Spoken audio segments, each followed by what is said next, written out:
All right. Testing 1 2. Testing 1 2. Yeah, I didn't want to take that long. Usually I wait 10 minutes before I actually start, but there aren't usually that many people that show up anyway. But apparently Jackal will be back soon. I don't know when he'll return, but we'll give it some time. Unless he's already back. So yeah, welcome to the stream, Aisha and Jackal. I actually do have a list of things to talk about before we do some other things, but I want to make sure that everybody's here real quick.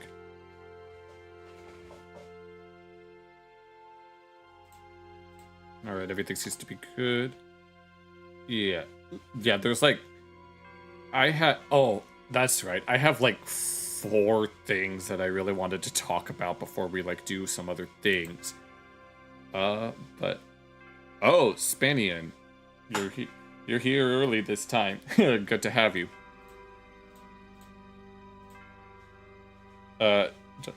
Yeah, what's good? Yeah, hi. I don't know when Jackal will be back, but, whatever's clever. But, let's see. I guess we can wait till he gets here, just so we don't have to... So that he doesn't miss out. I don't want anyone to miss out, right? Whenever something happens, I tend to... And I know that I could be part of it, but then things get in the way. Yep, good evening. It's nice to see you here. You usually show up later, but... Actually, I'm kind of glad that you're here early. No, I got a video lined up that you might be interested in. It's not quite like as deep as it could be, but it's definitely something that I think it would be very interesting. I do have some other videos lined up, some more, I guess, news-related videos, but I also have... But I want to wait for Jackal to get back if he's back already. Oh my god. No, there was this one video that, that I came across in my recommendations that, a bunch of, videos pertaining to The Incredibles kept popping up in my recommendations, including in my shorts about, theories and stuff, and people doing freaking deep dives into the lore. I don't know why all of a sudden Incredibles lore has been popping up in my recommendations, but I'm not complaining. I don't know how many of you have ever seen The Incredibles, but I've seen a lot of those types of videos just pop up, and yeah, occasionally I do click on them. Although it is kind of hard to know whether or not any of the shorts are like AI or anything, because I know that people tend to use AI to make shorts and stuff, so it's like... But I'm sure... No, the video in question is... If any of you are familiar with Alex Bale, he garnered a lot of infamy with this SpongeBob theories, which are always very fascinating and very hilarious to the company. I'm not sure what that... But yeah, Alex Bale made a lot of SpongeBob theories. He made that magic school... Oh! Yes, precisely. We're supposed to help our people, starting with our stockholders. Except, no, we're supposed to help out. We're supposed to help black people. I'm thirsty. If you've ever seen that Uncredibles YouTube poop, I don't know how familiar you guys are with that stuff, but oh my lord have mercy. Yes, it's like an enormous clock. Have you ever heard about cooperative cogs? But yeah, we're gonna look at the Incredibles theory. Gamma Jack is Jack Jack. No, I didn't realize that video was Alex Bale. I came across it in my recommendations and I was like, yeah, typical. But then I saw Internet City react to it and had Alex Bale in the thumbnail, so I was like, oh, we had to watch that video live. No, we just had to. There was no other option but to watch that video live. But I kind of want to do that a little later because I had some other videos that I really wanted to watch. There are these 2 videos by Metatron that I wanted to watch. One about Charlie Kirk's assassin having Bella Ciao on his ammo, with, you know, Metatron being Italian, whose grandfather, I think, fought against Mussolini. Oh, you're awake, but you're not sober? Well, welcome to the stream. It's nice for you to show up. If you're not sober, that's okay. We're tripping here anyway. We're gonna go on a trip anyway, regardless of how sober we are, so you're all good. It's all good. But regarding, yeah, Metatron, his grandfather, I think, fought against Mussolini, so obviously we know the identity of the assassin and some of the things that were written on, like, the bullet casings, including one thing that when I saw it, I was like, I debated whether or not I wanted to make an unscripted video responding to it, because I was like, hell nah, that's just gonna give people more ammo to hate on, you know what I mean. But, and then another video that he uploaded about Hamas Diddy Bin Laden Adolf Epstein Piker, given that obviously, you know damn well some people might be motivated by the things that that guy says. And then I have the Alex Bale video, and then the bonus video that I think Spanian might like. But before we actually do that, I just want to make sure that people are, situated in. But I also want to at least talk about some other things. If for any of you that were at the beginning of Thursday night's stream, I had mentioned that I had this little dock that I bought at Best Buy that I had, like, under my laptop as a means of connecting an Ethernet to it, because there was a temporary disconnect in one of my previous streams, and I didn't really want that to happen again. But unfortunately, the VTube Studio app on my phone wouldn't connect to it, so I was like, ugh. So yeah, it's not new. The message now is, yeah, pretty much. But, I was mentioning how I lost the receipt to it. I tried to find it, and I couldn't. But thankfully, they were able to return it anyway. I just had to provide them my bank statement and my card that I used to pay with it, and I was able to get the money back. I spent $100 on it, and I got it back, given all of the stuff that I've been doing behind the scenes in order to get verified on Kick. Obviously, I'm gonna need the money. But yeah, I was able to return that doc. Another thing that I have on my notes here is something that I've noticed since I started streaming is that I've been getting unusually dehydrated after streaming. Like, before I started doing all of this streaming stuff, I always had like a bottle of water after I get home from work, and then I'd have one next to my bed so that I would like wake up and drink it. But ever since I started streaming, it's probably like me talking, and so saliva getting used up, I guess. So it's been making me more dehydrated, which is why a lot of streamers are always giving reminders to hydrate. I know that's a thing that people do, but I have some water next to me, so allow me to take a sip right now. So yeah, and if I'm not hydrated enough, it affects my ability to play Dance Dance Revolution, which reminds me, I got a really, really good score last night on a song that, like, the way that Dance Dance Revolution works in terms of its difficulty is that it's rated on a scale of 1 to 20. Obviously, 1 being the easiest, but there are no 20s at this point in time. The hardest levels that we have are 19s, and to put certain things in perspective, for the longest time, the easiest 19s were considered to be significantly harder than even the hardest 18s. But I'm sure you guys might not necessarily know what I'm talking about when I say all that.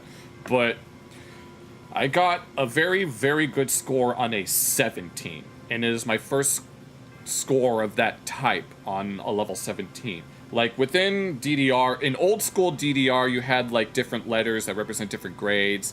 There was like, yeah, E is like a fail, and then D, C, B, A, double A, and then triple A. In old school DDR, triple A used to be the perfect score, but after a certain point, they made it so that you can get triple A by simply attaining a certain like point number, 990,000.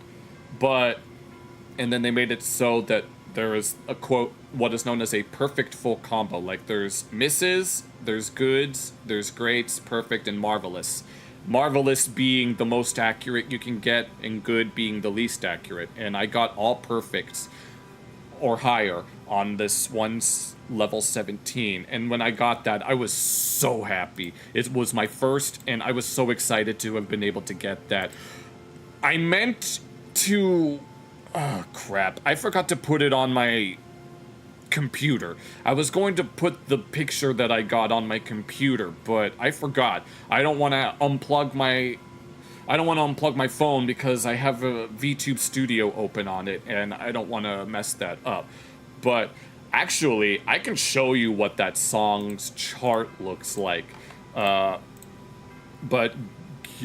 so actually, let me do that now before we actually do anything else, because you might be, I mean, people talk about, like, if any of you know about the concept of power creep.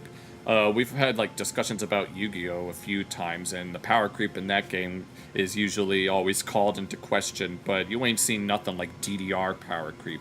Here, let me show you guys the song in question, so that you know exactly what it is that we're dealing with.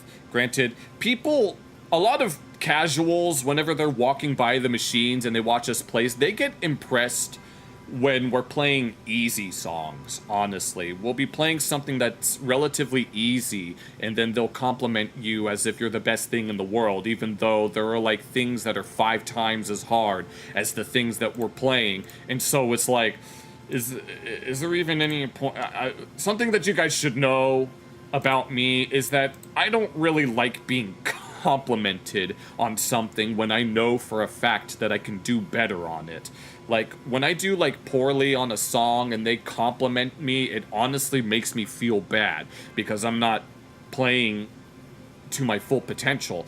I can play very, very well, but I'm nowhere near the frickin' as top tier as some of the highest tier people.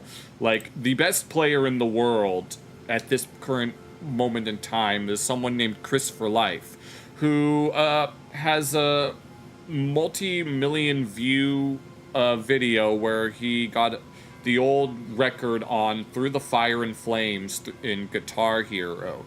And I think that one's his most popular video, but in addition to being one of the best Guitar Hero players, he's also the best Dance Dance Revolution player. Although there is another DDR player named Harajun who's like a teenager, and he's getting there. He's getting there.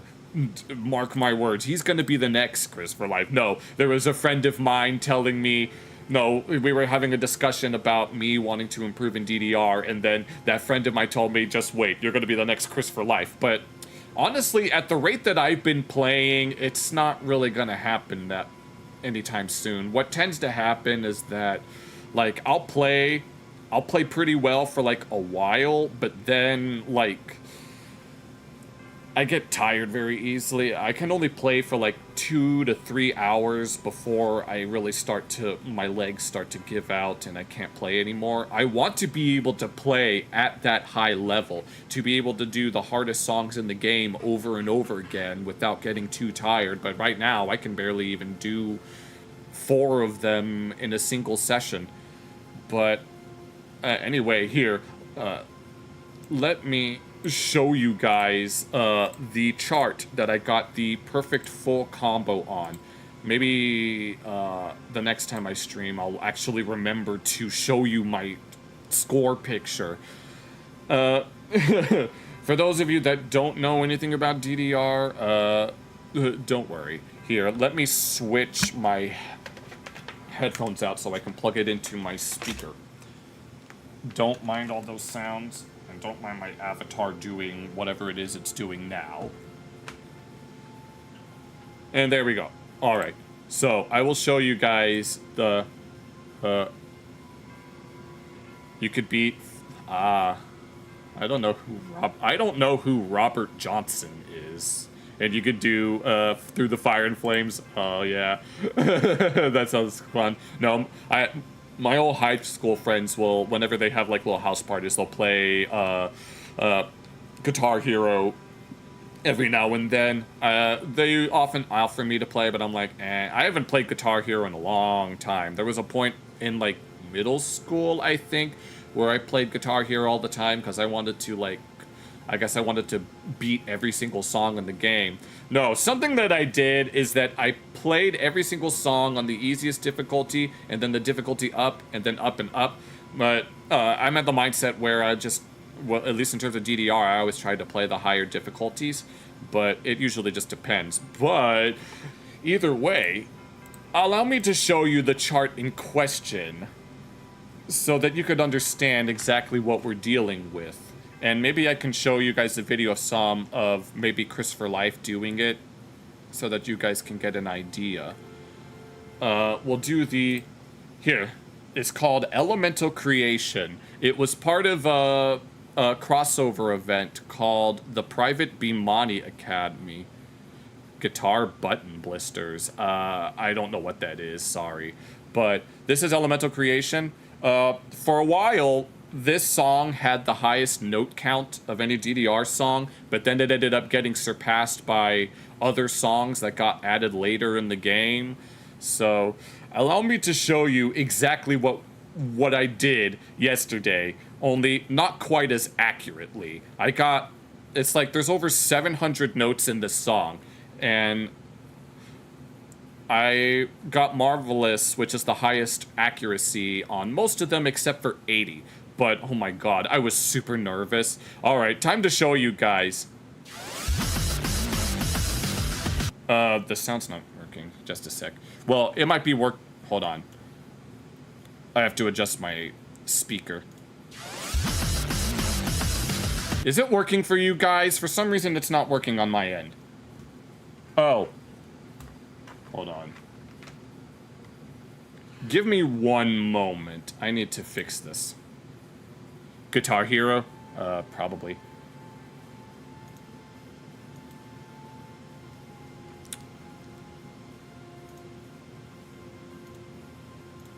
For some reason, my headphones are not picking up the sound. So give me one moment while I fix it. Unless I put it in the wrong port. Technical difficulties, of course. Okay, I got it working now. Just plug it up. Unplug it and plug it back in. Okay, now I'll show you guys exactly what it is that I did the other day.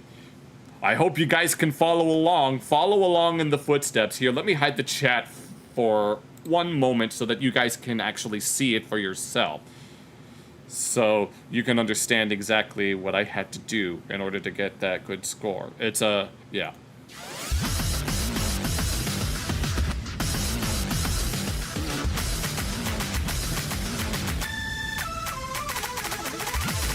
As you can see, the song is very fast. It's 420 BPM. Would you believe me, this is one of the easier ones. A technical difficulties animation, that would be a lot. That would be great. Would you believe me if I told you that the fast part of this song is the easy part? It's the slow parts that are very difficult because you might end up going like too fast, or maybe it might be too hard to read. I'll show you what I mean in a moment.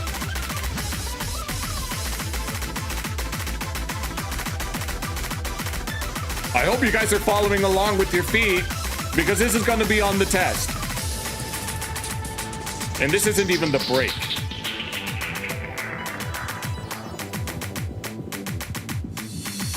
This part is actually much harder than it looks to time because of how slow it is and the fact that there's not a whole lot of instrumentation. And then this part is really hard to read, but the most recent game added a special mod that makes it so that it fades in. This part is also deceptively hard to time. And here comes the final speed up. That part is also very easy to mess up just because of how close together the notes are there.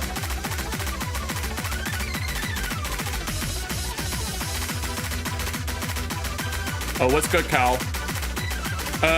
I'm just showing them a DDR chart that I got a perfect full combo on, which is the second best combo that you can get in DDR. And this is... I'll give you some context in a moment. So yeah, I hope you guys were paying attention to that. So yeah, that is my first level 17 perfect full combo. Oh, dang it, Jackal, you missed it. Oh no, did you catch what we just saw, Jackal? Oh, god dang. I hope you did. No, this... I hope you cut. That's all I have? Wait, what's up? Oh, do you... I kind of don't want to... you have the best one... hold on. But, okay, so yeah, that... My first level 17 perfect full combo, or PFC. Back then, it was what a AAA used to be. Oh, you got money? You dude, oh, what happened? Exactly. Welcome to welcome to high level Dance Dance Revolution. Yeah, I didn't get all marvelous, but I did get the perfect PFC, as we abbreviate it as. So, apologies, Jackal, if you only just came back. If you want to rewind it just to see what it is that I was talking about, feel free to do that, but, yeah, but, damn. Oh, yeah, one more thing that I wanted to talk about. Oh, wait a minute. Actually, there is one more DDR chart that I wanted to show you guys, but it might not be appropriate. It's, actually, here. It's actually right here. This one, Eye of the Heaven. This got added to the game, like, last month as part of a event between 3 different games. The chart... I tried to do it last week, but I couldn't get past, like, the first third of it.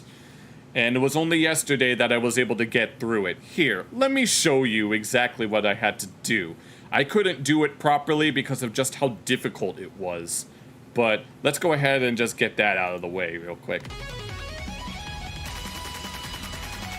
As you can see by the way the feet are moving, you can see by the way that the feet are moving, these are what are known as crossovers. And they basically involve turning your hips. And then these super fast step jumps are like brutal. I can't do all of this. I'm not good enough to do these spins properly. So there's a little technique called bracketing, where you put your feet in like the corners, like you have your feet against the corners like this and just wiggle them around in hopes of just getting as many as you possibly can. But I'm not playing this chart for a long time. I don't have the fortitude to want to be able to get a better score on something like this. It's very, very twisty, and I'm still not take ballet lessons. I don't know. I mean, I do want to play DDR more often, but I've been so busy with like work and now I'm streaming, so it's hard to really find the time. But it's mostly just finding out what to eat beforehand, because what I did is that I would make like pasta, but it gets very monotonous. And here's one of the breaks. Well, we just saw a break earlier. More twists, as you can see. If your guys are having trouble comprehend what's going on, don't worry. A lot of us are in the same boat as well. But I will not be doing this for a while. I got a A+ on this about 350,000 or so, which is making it one of my lowest level 18s. This is one of the, like, compared to the chart I just showed you, the chart I just showed you was like significantly easier compared to this one. This one's definitely one of the hardest 18s in question. But yeah, I really wanted to show you guys what I've been up to in terms of Dance Dance Revolution. You got... You can't... okay. Whatever you say. Pasta and ground beef. Spiced tomatoes and hot sauce. I don't really like beef or tomatoes or bologna or mayo. The type of pastas that I just make what we call at home a pasta bake, where we put some cheese on it, and it usually adds some flavor to it, and it's always nice. Although I haven't made pasta bake in a while because I just don't feel like it. I know I shouldn't like rely on going to restaurants for something like that, but I just don't feel like it. Maybe once I have like a better work-life balance, maybe I'll be able to actually make stuff again instead of just going out to eat. But yeah. Oh yeah, there was one more thing I wanted to touch upon before we start reacting to some videos. But I don't think cocaina would help me play DDR, all things considered. I think YouTube auto-deleted it. Pasta and cheese, yeah. I could put some pepper on it. Oh, I'm glad you brought that up, Calvin. The last stream that we did ended up getting copywritten to oblivion. So, I had to, like, not only did I have to mute some parts, I had to cut out an entire section. Because that one song, I don't remember which one it was, but it ended up getting completely blocked. And so I had to, like, fix all of that. But we can listen to music that won't get me copy claimed. Like, I have some videos lined up that we can react to. I really do want to react to some videos, and then we can do music as little intermissions. I can speed up the videos since I honestly don't want to take that long to watch those videos. I want to be able to, like, actually get enough in. Plus, it makes it a little bit easier to edit. But, no AC/DC. Well, you could say that about a lot of mainstream artists, right? Yeah, don't worry, Cal, we gotcha. But here, there was one thing that I wanted to, that message, we got two messages that ended up getting auto-deleted, but they did show up in the multi-chat. Wankers, bloody wankers everywhere. We got bloody wankers in the chat. I don't know. I don't want to make assumptions, but at the same time, it's like, okay, here, let me show that one thing that I wanted to mention. In the previous stream, we were talking about some support for a Yu-Gi-Oh! Archetype called For Hire, which, as a furry, obviously I would be quite interested in that. And I actually have in my talking points list that there was a ban list that got revealed, I think yesterday. And I kind of wanted to go over it, although I do kind of want to show Calvin the For Hire cards, because I'm pretty sure there's dirts in his chat. What the hell does that even mean? Just I was like, wait, what? Okay, but I wanted to look over this ban list real quick, because I felt like that it would be worth discussing. Granted, I'm sure some of you might not know jack shit about how Yu-Gi-Oh! Works or the ban list, but I did want to go over it just a little bit, but I actually do want to show... I might not show it, actually, because I kind of want to move on, but whatever the case. Let's see. Let me check some,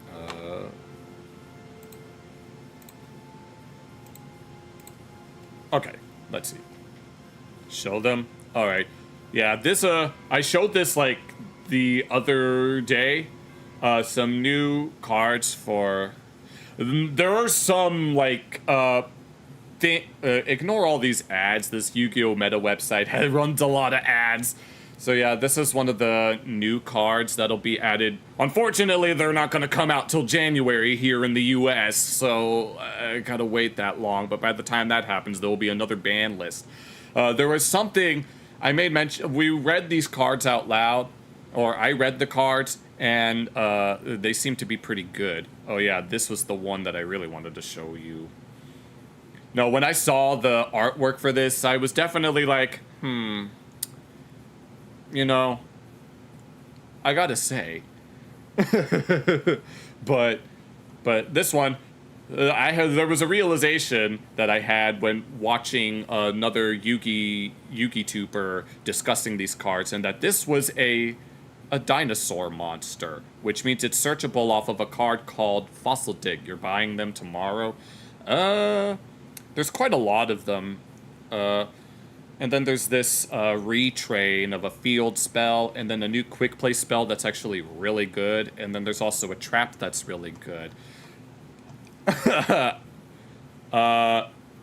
Internet, I'm using... What's it called? I'm using Edge right now, basically. But is Calvin looking up for hire in Yu-Gi-Oh! Just so he could see what the cards look like? He might like... No, something that I should notice is that this is a level 5, which means there's synergy with a new archetype that came out recently called K9, which I'm sure Calvin's gonna like this. I don't know if you guys can see them, but we have... Obviously, since this new for hire card... You have... Oh, interesting. Oh, that's nice. But since this is a level 5, there might be some synergy with the K9 cards. Although, once you make this new Link 2 that's down there, it kind of locks you into for hires, so you would have to do all of this beforehand. So yeah. Wait a minute. Can you even buy them? These are... I don't even think this is... This isn't even out in the... The set isn't even out in the OCG yet. Or at least I don't think it is. Oh, yeah. That's nice. So, are you talking about the older for hire cards, or are we talking about the K9 cards? No, K9 for hire, the ultimate furry deck. The only thing that's missing is Wolf, the Lightsworn Beast, or whatever his name is. Win a game of... it's more like solitaire than it is blackjack. Oh, okay. But... but... Yeah, there was a ban list, and I was going to play Crystron K9, but the ban list... Okay. The ban list limited one of the Crystron cards, so I'm gonna have to learn how to play with this one at 1. And so... I was going to talk about the ban list a little more, but I decided... I wanted to actually get into some videos that we can react to. But let me check everything, make sure that everything is okay. I'm sure we've got some bystanders out there. No, I wanted to talk... No, I saw this going on. Apparently, there's some stuff that's been going on in Nepal, which, big shocker, this type of stuff seems to be going around all over the world. We have this Metatron video about the whole Charlie Kirk situation, this Metatron video about Hassan Piker, and Spanian. If you're curious, I have this Religion for Breakfast video about fandoms being religious, which I think would be very interesting. And then we have this Alex Bale Incredibles theory. When I saw that Alex Bale made this, I was like, oh man. I didn't realize that this was an Alex Bale video. We have to react to this. No, we have to. We have no choice. Which video are you talking about? Edgar? Is that how you say it? The Nepal video or one of the... I kind of want to start with this one. And then watch this one right afterwards so that we can just get it all done in one setting, and then we can do a musical intermission. I'll increase the speed so that we don't have to waste too much time. 5-minute videos, these are like 15 minutes long. So, let's see. We can always, yeah, we can speed these up, but I actually do want to check in with how Metatron has been feeling, because Nepal, Viva Nepal. Oh, really? Oh, maybe we should watch this at some point. I mean, it's a pretty long video. We might not watch this one tonight, but I definitely want to watch these 4. I want to watch Metatron's videos. I want to watch this Religion for Breakfast video, and I want to watch this Incredibles Alex Bale video. So, now the question is, do I want to make this into a 2-part YouTube video, or do I want to just upload this in one sitting? If I do it in one sitting, it might end up being an hour long, so I might like divide it somehow. But let's go ahead and jump right into it. For those of you that are watching this as a standalone video on YouTube, welcome to the channel. This is Bizcoon, and today we've got a Metatron video that we'll be watching about Charlie Kirk's assassin. Yeah, Gen Z protests in Nepal. And since Metatron is Italian, he couldn't help but notice that Bella Ciao was written on his ammo. For those that don't know, apparently Bella Ciao is an anti-fascist slogan of some kind that was used during Mussolini's Italy.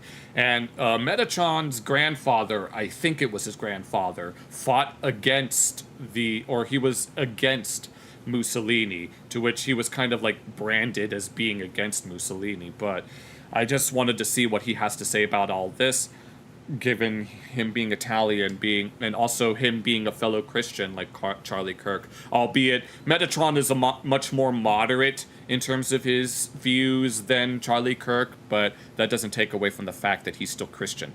So, without further ado, before we get started, make sure you guys go check out Metatron's original video. I'll put links in the description and all that, and let's go ahead and see how he's feeling. Hello number ones, welcome back to my channel. This is the Metatron speaking, and this is part 2, or a follow-up video to my post from yesterday where I discussed and talked about Charlie Kirk's assassination, and I made a public statement. The reason why I'm making another video is because I'm not done. So, he's not done. Of course, regular uploads will... I meant to watch his original video, but I didn't want to react to it on stream. I made my own reaction to Asmongold covering the assassination, and I already made my thoughts known on that, so there's no need to retread old ground unless it's necessary. Soon resume, although I do want to underline for those who will say, oh, why are you posting this? I'm here for history. Yes, but I post 30 times a month, so excuse me a couple of uploads. I do understand that the algorithm doesn't seem to notify you, so just reminding you, please check every day. Right, I've seen some videos pop up in my recommendations about the algorithm screwing over a bunch of YouTubers, which, as someone who averages about like 20 to 30 views a video, it's not... Eventually I'll find that breakthrough, and even if it takes me a while. In a new video. So the items of discussion today have to do with a few things. Thing number Hello, one, Biggie one. Himself seems like that he was finally apprehended, and the most important aspect of this is the fact that I think I'd like to talk about the kind of words that were written on his ammo, because some of those are connected specifically to my country, and I believe I can give a unique perspective. Oh yeah, there was something else written. Hello, Biggie 101. There was something else that was written on one of the ammo pieces. One that, if you can tell by my avatar, you can tell that I have strong feelings about that. More on that later. The second item of discussion is going to be a boycott of a specific game produced by Sucker Punch, namely Ghost of Yortair, a boycott that I have strongly supported, and my own... Wait, oh. What? This is my first time hearing about that. Post that's reached 1.6 million views about it, and I'd like to talk about it in details. Of course, the boycott... Oh, well then, it looks like this video just got a whole lot more interesting. Having to do with what Sucker Punch, senior developers of the game, laughing at Charlie Kirk's death. Oh. God damn it. Oh, hell no. No, I'd boycott that game too. I've already made mention that I'm not even a big fan of Charlie Kirk, but that doesn't mean that he deserved to die. No more. But before I continue, you do know that I'm a very pedantic individual, therefore I do expect The pedantatron, as we like to call him. precision in vocabulary. Please stop saying Charlie Kirk's execution. It is not an execution. It's it was not. not an execution. It It's was an assassination. Don't even try to deny it. an assassination. The difference being that assassinations are illegal, they are crimes, and they're often motivated by political, ideological, or personal reasons. Whereas an execution, whenever it does happen, it's sanctioned by law and it follows a judicial system. So this doesn't matter Oh yeah, this reminded me, there was also a Helldivers 2 reference as well. whether you agree with it, you disagree with the concept. This was not an execution. And she got canned for it. Good riddance. Good. We're not gonna do that. I didn't realize that no, when I heard Ghost of Yote, I was thinking of Ghost of Tsushima. They're not related, are they? Let's use the correct vocabulary. He was gunned down like an animal Pretty much. in front of his family. Yep. With that out of the way, I would like to Always stay hydrated. take you now to my X account. Of course, you'll find a link both in the description and in a pinned comment, and you should totally come and follow me there because I've been Eventually I'm gonna have to make a Twitter account, aren't I? Just so I can promote my streams and videos and stuff, even though I really, really don't want to. But if I do, I'll definitely follow Metatron. on fire, as I always am, by the way. So it's a very active account, 15 posts yesterday alone. Precisely 16 hours ago, I shared this post from FBI Salt Lake City. As you can see, it has a great tick, so this means it is an official government Right. entity. Please don't share people that just put a picture, but and they say it's this guy, but there isn't. It could be someone else, could be someone innocent. Damn, no, Jackal. always share the stuff that is being posted by official authorities. The FBI says we are asking for the public's help identifying this person of interest in connection with the fatal shooting of Charlie Kirk at Utah Valley University. There is a It was something Robertson. For some reason, I'm drawing a blank on the first name. number to call, and I said, find him. So this is the individual. These are the raw footage camera for the surveillance cameras. I do not understand why we don't have 4K or 8K technology. When it, they always look like these are cameras from the 1980s, but regardless, this is what we've got now. There is an enhanced Yo, what's good, DeRoyal? version online about these, but they have been enhanced through AI, so you do need to take them with a grain of salt if you see them in the wild. Friend of the channel, Yuki, has also shared these other pictures of the individual that I'm going to show now. Once again, she reposted Utah Public Safety, and we see this is the person of interest in connection to the shooting. Yeah. Supposedly. Now, luckily, according to the recent news, they got him. Yeah. I'm not sure. I read someone saying that he turned himself in. I still haven't been able to double check that piece of information. Sequel to Ghost of Tsushima. It was kidding. Damn.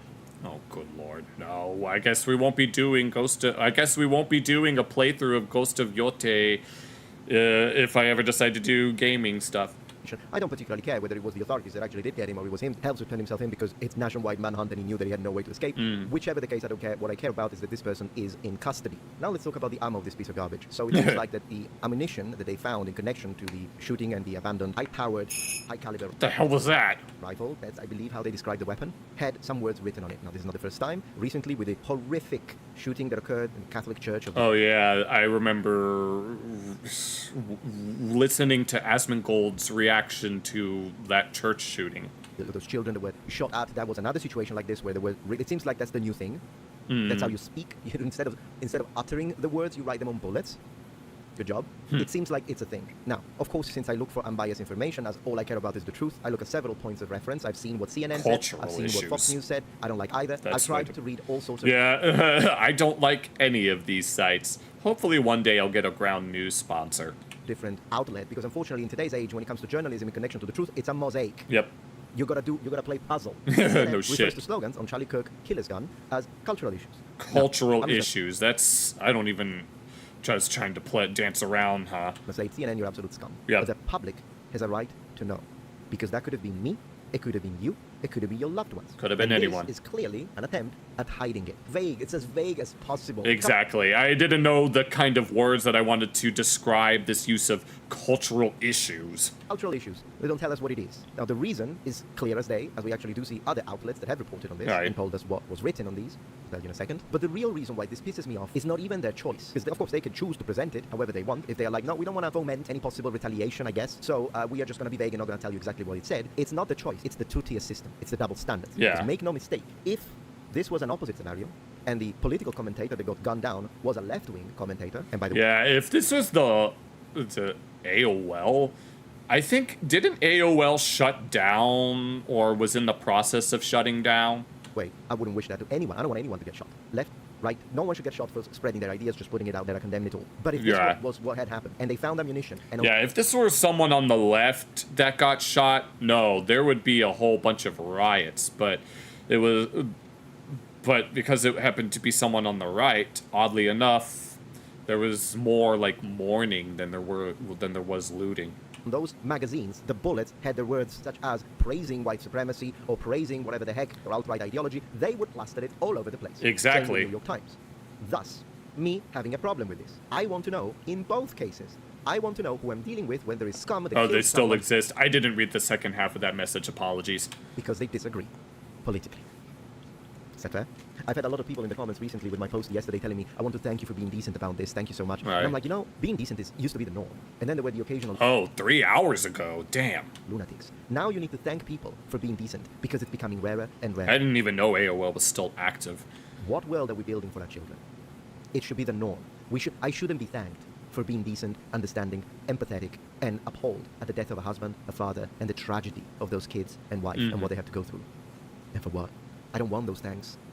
It's not supposed to be something that makes me special, for crying out loud. Right. But this is where we are, so we, decent people, need to band together. And that's exactly why I wanted to look at these videos. I want to be able to help.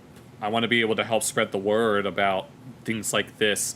I might, tomorrow, I might end up making these reactions like into standalone videos and just uploading them right away because I feel like I have a responsibility as an up-and-coming streamer to want to help spread the word, right?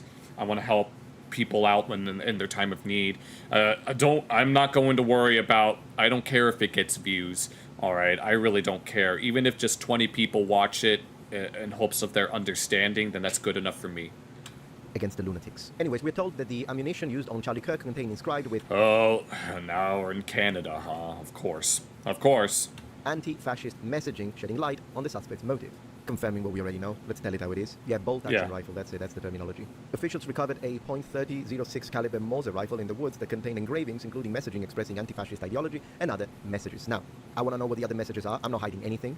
I know what the other messages are. Take it with him. Take it with the criminal. It's his fault. He wrote it. I'm reading it. But when he says messaging expressing anti-fascist ideology, some of the things that he wrote is Bella Ciao. This is an Italian, mostly left-wing song from back in the day when you had partisans fighting against fascists and Nazi occupation. The real fascists. Yeah. Someone in chat recited the words of Bella Ciao, saying that it was some sort of song. I didn't think much of it, but now it all seems to be coming back. What is... Really? I didn't realize that Spanian was Aiden Ross, who didn't know what a fascism is. Fascism is... It's complicated. Soviet Kanukistan, huh? Okay, that's nice. Hello, Euro34A. Welcome to the stream. Not Charlie Kirk, the real fascists, the political ones. But it's a song that every Italian knows, and there is a reason why this pisses me off, particularly I'll tell you in a second, and it has to do with my family. But Spanian, I'm sure you... actually, I'll get back on that later. Let's go. Fox News Digital confirmed the veracity of the ATF bulletin through talking to multiple sources. Okay. Law enforcement officials worked frantically in the aftermath of Kirk's death to track down and arrest the gunman, who they announced Friday was Tyler Robinson. Tyler, yeah, that's who it was. A 22-year-old Utah man.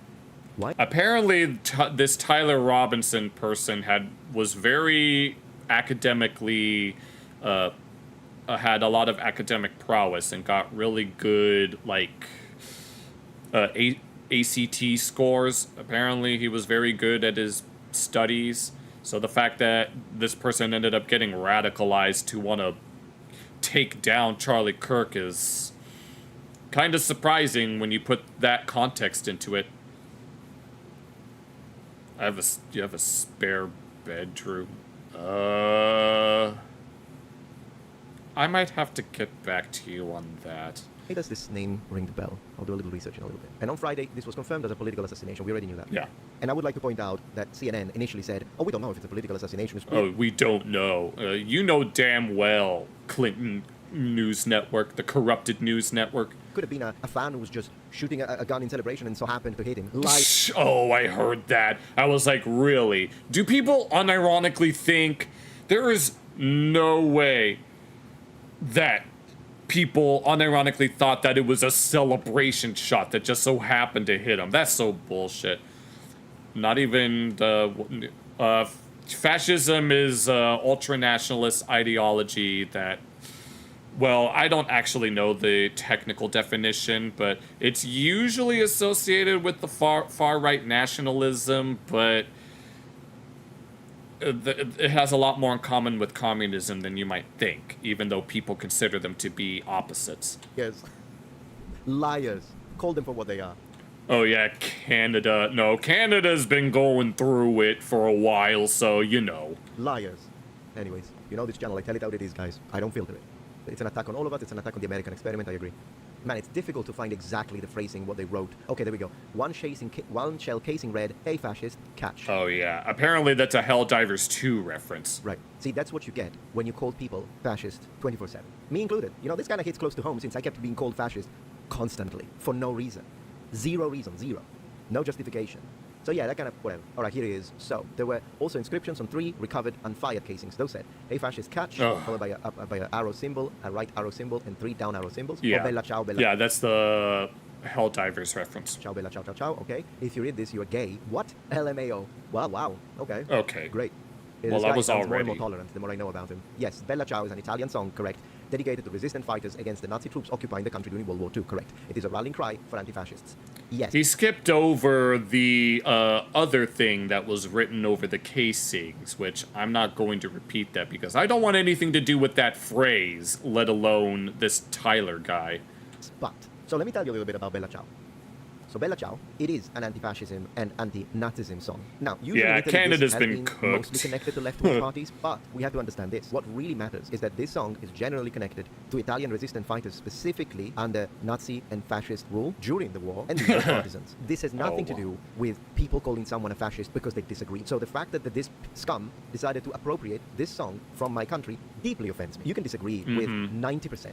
Yeah, people complain about cultural appropriation, but when it's in the context of something like this, you know that it's a problem. Maybe even 99% of the position, political takes, ideas, religious ideas of this man. I'm surprised Metatron is using Blue Sky.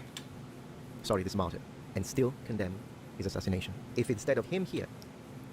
I'm still not reading the first half of that out loud. In fact, I don't even expect you to sing his praises. Don't. Just say, this is horrific. And I find it particularly insulting that someone like him was consistently called a fascist. Why? Because my family knows what real fascism is. You know, one of the main... Yeah, his grandfather fought. Differences between him and a real fascist is, he was for debate. He was ready to sit down, talk to you, have a debate, listen to you, and he believed in your freedom to disagree with him.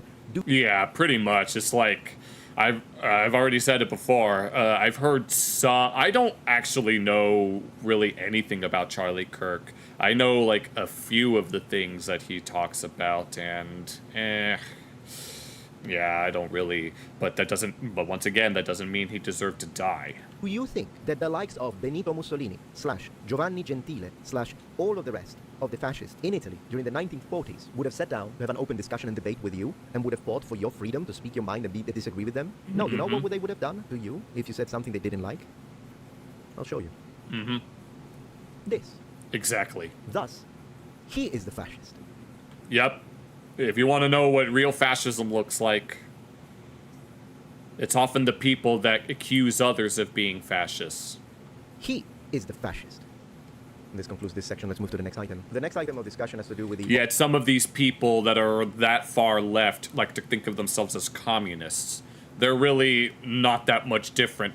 Communism and fascism aren't really all that much different. Boycotts that I've been talking about, and generally speaking, I changed my mind when it comes to boycotts. I used to be against them because I thought there was a frivolous thing at the end of the day. Okay, Jack, I'll keep just keep your hands where I can see them. But no, now I changed my mind. I'm absolutely pro boycott. And here's the thing: this game, yeah. Of Yotai, I have. Oh, by the way, please stop saying Yotai. This isn't German. It's Japanese. Yotai. Who's pronounced it? No, I've seen some people pronounce it like that. It's pronounced either. You have two choices. Hello, Molly W1. What's good? Apologies that you came in here on a less than ideal thing. Some. It's the name of a mountain in Japan, specifically in Hokkaido, and you can pronounce it Yote or Yotei for the... Yote.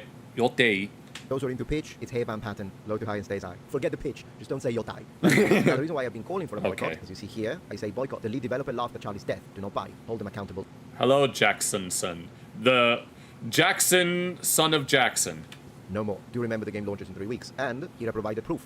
So, Drew, this is the name, this is the person in your staff, character, texture, look, developer, and blah blah blah. Sucker Punch Studio. They first made a joke saying, I hope the shooter's name is Mario, so that Luigi knows his bro got his back. He died doing what he loved. Speaking of what, hello, Oxykyne again. Kai the guy. Speaking of what the Medgar is saying, progressivism, the new postmodern cultural, no, people talk about, what's it called? Neo-Marxism, right? Where the oppressed people are always right and the oppressors are always wrong, which is, all of the, the radicalization of of the trans community with the whole church shootings. Now, obviously, we were last week's stream, we were looking into some Overwatch drama where there were these two trans women that were responding to someone who was accusing someone else of being transphobic, and then those trans women were like, fuck this bitch, they don't speak on behalf of us. It's like, there are people within different minority groups that just want to live their lives in peace, but then you have these quote-unquote activists causing all of this bullshit, and so it's like, what's the point? All it does is make us look bad. Makes someone like me, who happens to be gay, look bad whenever some gay guy does something absurd. And the fact that they had that yeah, and the fact that one of the casings had that infamous furry phrase, obviously, it would make me look bad as a furry. Well, obviously, I don't want anything to do with this Tyler Robinson. No, fuck that guy. The only Robinson that I want to be talking about is Porter Robinson. For being a transphobic, okay. I don't even want to read it. I don't even want to read it. And this goes on. So this person is completely unhinged. Therefore, I call for a boycott. I refuse to give money to those who hate us. Yeah, let's all boycott this game. I've never played Ghost of Tsushima, so one of my siblings wanted it, but they're not old enough. Simply because we may have disagreements. I refuse. Yeah. And so should you. And this isn't about disagreements. This is about just being a decent person. Allegedly, this person has been fired, which is a good start. Hence, I make this following Yeah, statement. someone in chat mentioned that the maker of that game is on fire. Just 39 minutes ago. Oh, I see Shoe on Head down here. No, when the next time Shoe on Head uploads a video, we're going to be dedicating the entire stream to watching it. That's going to be so much fun. Was allegedly fired over their disgusting celebratory remarks about Charlie Kirk's death. Good. Still, due to the fact that we are I don't know who Will Robinson is. talking about a senior developer for a game that was already controversial due to the lead actress's unhinged ex-posts. She's an extremist. Oh, so there's also an actress as well. Oh, God. Freaking hello, RLC. Robinson Crusoe. Now we're just saying random Robinsons. One that actually gives the face to the character. Here's how I continue. The company must make a public statement where they say... Oh, yeah, this reminded me of, the whole Sweet Baby Inc. stuff, and then, what was it? This voice acting agency that Jello Apocalypse was part of. They do not condone the mocking, laughing, and celebration of the death of Kirk. Until they do that, the boycott continues. Cancel pre-orders. Do not buy. Hit them hard on what they... Yeah, welcome... I don't know how to say that name, but, a pop culture feel. care about the most. Profit. No humanity, no profit. No decency, no sales. I stand by that 1000%. Yeah. So I'm not going to buy it until they make a statement. Yep. Of course, they have the freedom not to make the statement, and I have the freedom to not buy the products ever again. Because you see, silence speaks louder than words. And these days, not speaking, staying in silence is a statement. Particularly when something like this happens from someone who was heavily involved in the production Frankfurt School and Giovanni Gentile. of this product of yours that has your name. At the end of the day, I'm not asking the company to take... don't worry, I'm not asking Spaniard. the company to do any of that. Because this has happened, and it's everywhere now, I think the company should do the right thing. They should make a statement. It can be short. They can write it with their freaking legal team. I don't even care. I don't care if it's corporate speech. This is the bare minimum for me to even consider. Yet they're silent. Project Gutenberg. Boycott continues. And to be honest, at this point, even if they did make it, I would stop pushing the boycott, but I personally am not going to buy anything they ever produce ever again, because it just took them so long. Why? The only explanation is either they silently, quietly agree, can't prove it, but it's either that, or they are scared of the extremists. Why? Don't you want your product to be bought and enjoyed by decent people? You've got decent people in the center, you've got decent people in the right. Oh, this is reminding me of like the whole Snow White thing where Rachel Ziegler was basically calling out like 40% of Americans saying not to view the movie, which obviously was a very, very bad idea, alienating 40% of a potential audience just because they're on the other side of the spectrum. Weird. You've got decent people in the left. Why do you care about the scum that is running around laughing and celebrating like evil, possessed demon? Why do you care about those? If you want their money, you will not have mine. Damn straight. All right, now let's look at this video. This will be like, I guess, a part 2. I'll end up making this into a standalone video as well as a part 2. Let's go ahead and just get it over with so that we can do so that we can move on to something else. This one is about Hassan Piker.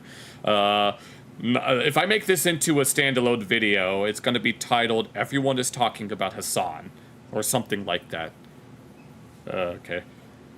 Yeah. Today we need to talk about a very popular content creator and streamer by the name of Hassan Piker, who is the world's second most popular political commentator. The second most popular streamer. Yeah, he's been beefing with Asmongold because Asmongold is more popular. Aftermath of Charlie Kirk's assassination, we need to take some time to reflect. Okay. Browns. Snow White and the 7 Discord mods. On the words, and in fact direct call to actions that have been allowed to be spoken freely on our social media platforms, regardless of the fact that they broke not only multiple terms of service, which exposes a double standard, but the very basic fibers of dignity and decency. Yep. It seems like you need to know intersectionality. Oh, don't worry, I know what woke means. But yeah, regarding Hassan, obviously, no, he'd be breaking terms of service literally all the time, and he'll get 1-day bans on his day off, as if it means anything. I will present to you a few clips that have been put together by fellow content creators who are exposing his diabolical. Hello, Rydex, if I'm saying that right. But, dang it, I just lost my train of thought. Takes. But ironically, oh yeah, the fact that Metatron is finally actually making a video about all of this. No, I remember he did a live stream like a few months ago about the Denims Frogan and Casey Tron lawsuit with Ethan Klein. I didn't end up watching that stream, but, you know, at least he's in the know. Might end up being demonetized or censored. Oh, is that what intersectionality is? I can imagine. Because of his words on my channel, even though his own words did not get him demonetized or banned on his platform. This isn't 2-tier justice, this is 15-tier justice. I'm still making the video. Before I jump into the actual clip, yeah, don't be afraid, Metatron. Speak. And you see what I'm talking about, and if you haven't seen it, take a Valium. But before we jump into that, there is one take that I want to address, a take that has been rather popular these days on social media, and it's nonsense. So here it is, the take, open quotes. The only person responsible for the death of Charlie Kirk is the shooter, because he's the one who pulled the trigger. Close quotes. Nonsense. People who call for violence and incite violence are also responsible, and the blood of Kirk is on their hands too. And let me show you that you actually agree with me. Let's retro-apply this to test its inner logical consistency. Is Hitler responsible for the millions of deaths he caused? I mean, he didn't literally pull the trigger, he only used words and incited his sick followers. But technically, it was his followers who actually did the killing. So... Oh yeah, that reminds me of when the LA riots were going on. Apparently 25% of the people in those riots were friends of... or at least were viewers of Hassan. So that tells you all you really need to know about Hassan. Are we not going to blame the man who had the influence and gave the orders, who made the public speeches? Is he not responsible now? Because, well, he technically didn't pull the trigger, so... No. Hassan has been calling for violence for a long time. From, like, wanting to take down landlords in Minecraft to wanting to take down, like, Rick Scott, sharing the... I'm just gonna ignore the conversation you guys are having because that's a bit beyond the scope of today's discussion. But, and once again, I lost my trains of thought. Yeah, I didn't think so. In the age of information, during the continuous uprise of technological addiction, violent rhetoric is not just in the hands of political tyrants, making public speeches in plazas and city squares. The rhetoric and its call to action is now spread through TikTok. Social media is the new city plaza. And this power is now wielded by a multitude of chronically online narcissists who have become rich and popular overnight and do not understand the... He's a communist with a Gucci bag. Got his Prada kick, gotta have his swag. Hello, Bills Billy. ...severity of the responsibility they have towards the millions of people they influence. Or do they? Or does he? Words have power, particularly in a politically inflamed context. Yeah. And we cannot detach responsibility from those who speak violence and incite those who physically commit said violence. As of the making of this Yeah, he openly calls for violence all the time and supports terrorists, so... there are tens of thousands of coastal actions right now. People are asking for Kirk's wife to be next. Oh my god, oh hell no. Do Asmongold next, they say. Oh, they've been wanting to get Asmongold for a while now. No, he keeps on beefing with Asmongold. Even when Asmongold is taking a break to help take care of his dad, Hassan can't but help get his panties in a twist. There need to be consequences for direct incitement to violence and threats online. There have to be legal consequences. And personally, I don't care who says it, towards who. In the last few days, we have seen a monumental... No, he is a himbo, like, high-key. Not low-key, but high-key. of tolerant liberals celebrate and laugh at the death of a father, a husband, drawing cartoons where you can see his throat explode with blood. Oh my god, there's no way people are drawing cartoons of that shit. Seen these Hell kids on no. TikTok laughing like little miserable demons, chanting "We got Charlie on the neck" multiple times as there are a few girls in the background laughing and giggling. Oh, fuck those people. Fuck them all to literal hell, honestly. These people are disgusting. Now I know that if you're a right-winger watching this, or a centrist, or a moderate, But I need those people to live till they're at least 40, though. Because for reasons that I can explain another time, you have to be at least 40 for that to be an option. you already don't want to have anything to do with these people. But I How many Hassan Pikers does it take to screw in a light bulb? That's a trick question because you can't. if you are one of my left-wing subscribers, please call them out. Show Exactly. us who the good lefties are. Doesn't matter what side you're on. If even Ethan Klein put out a statement. Insult to himbos. Well, excuse me, but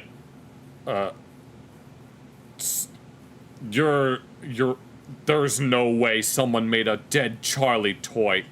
Hell no, no, that can't be real. There's no way that's real. That is fucking disgusting. Versus the bad lefties. Do not find the justification. Don't try to say, Oh, yeah. Ethan Klein put out a statement saying that anyone in his audience that supported the death of Charlie Kirk is not welcome on his channel. So, if any one of you guys watching this right now, I highly doubt any of you support it, but anyone who did support it, it's in your best interest to leave. No Germans. It takes no Germans to screw in a light bulb. yes, but show us you're decent, because the others, it's full mask off. And we will call out each and every single one of them. Faces Hello, on the Dimmy screen Onesie. for the world to see. But of course, for moral consistency, I will say that if someone on the right now makes a TikTok and starts to say, we need to retaliate and off this influencer on the left, no. No, you don't want to do that. No, that'll just exacerbate it.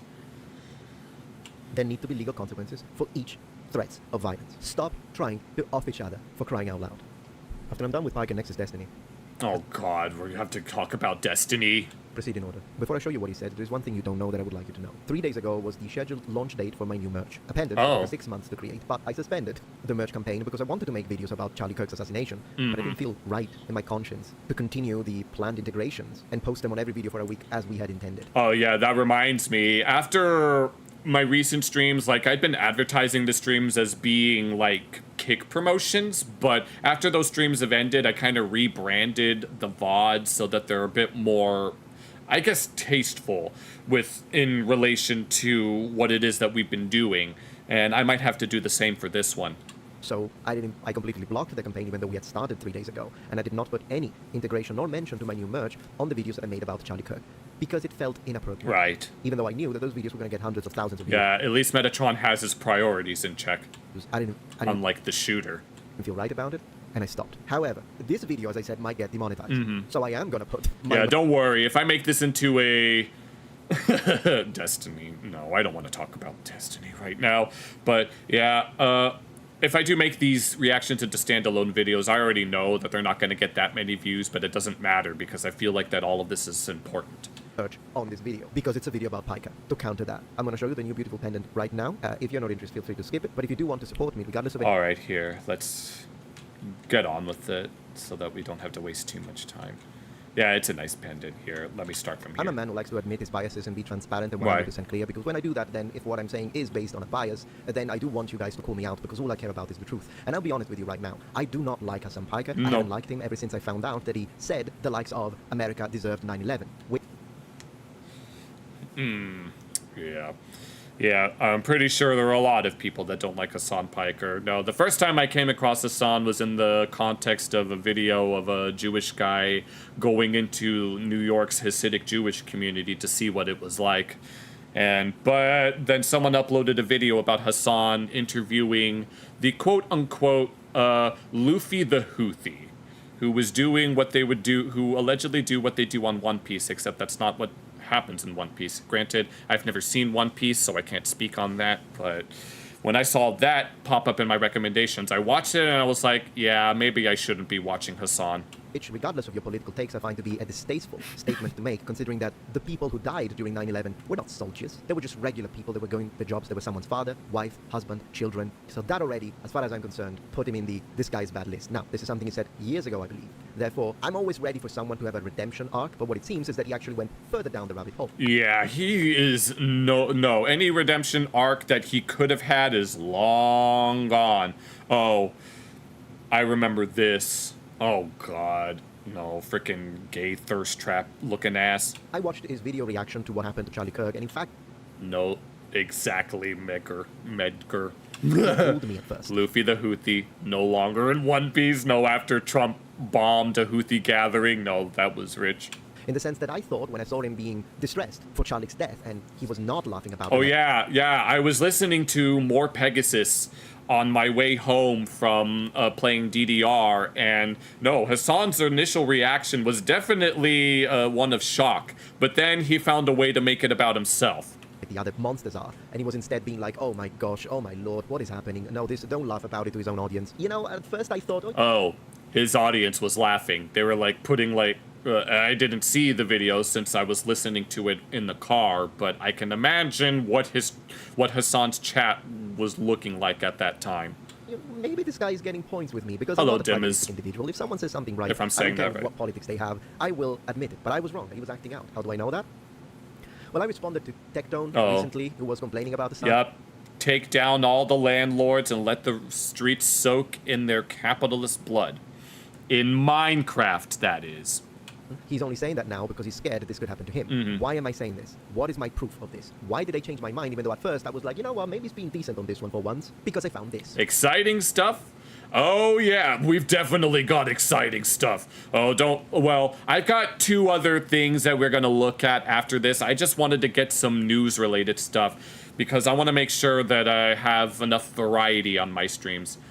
No, I don't have a DDR. I have 2 DDR pads at my house, but I don't really play on them because I'd much rather play on an actual machine. Watch.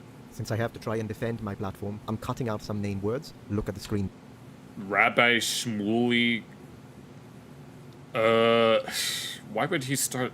I don't even want to know. And for the full version, come check out my Twitter, link in the description. I'm sick and tired of it.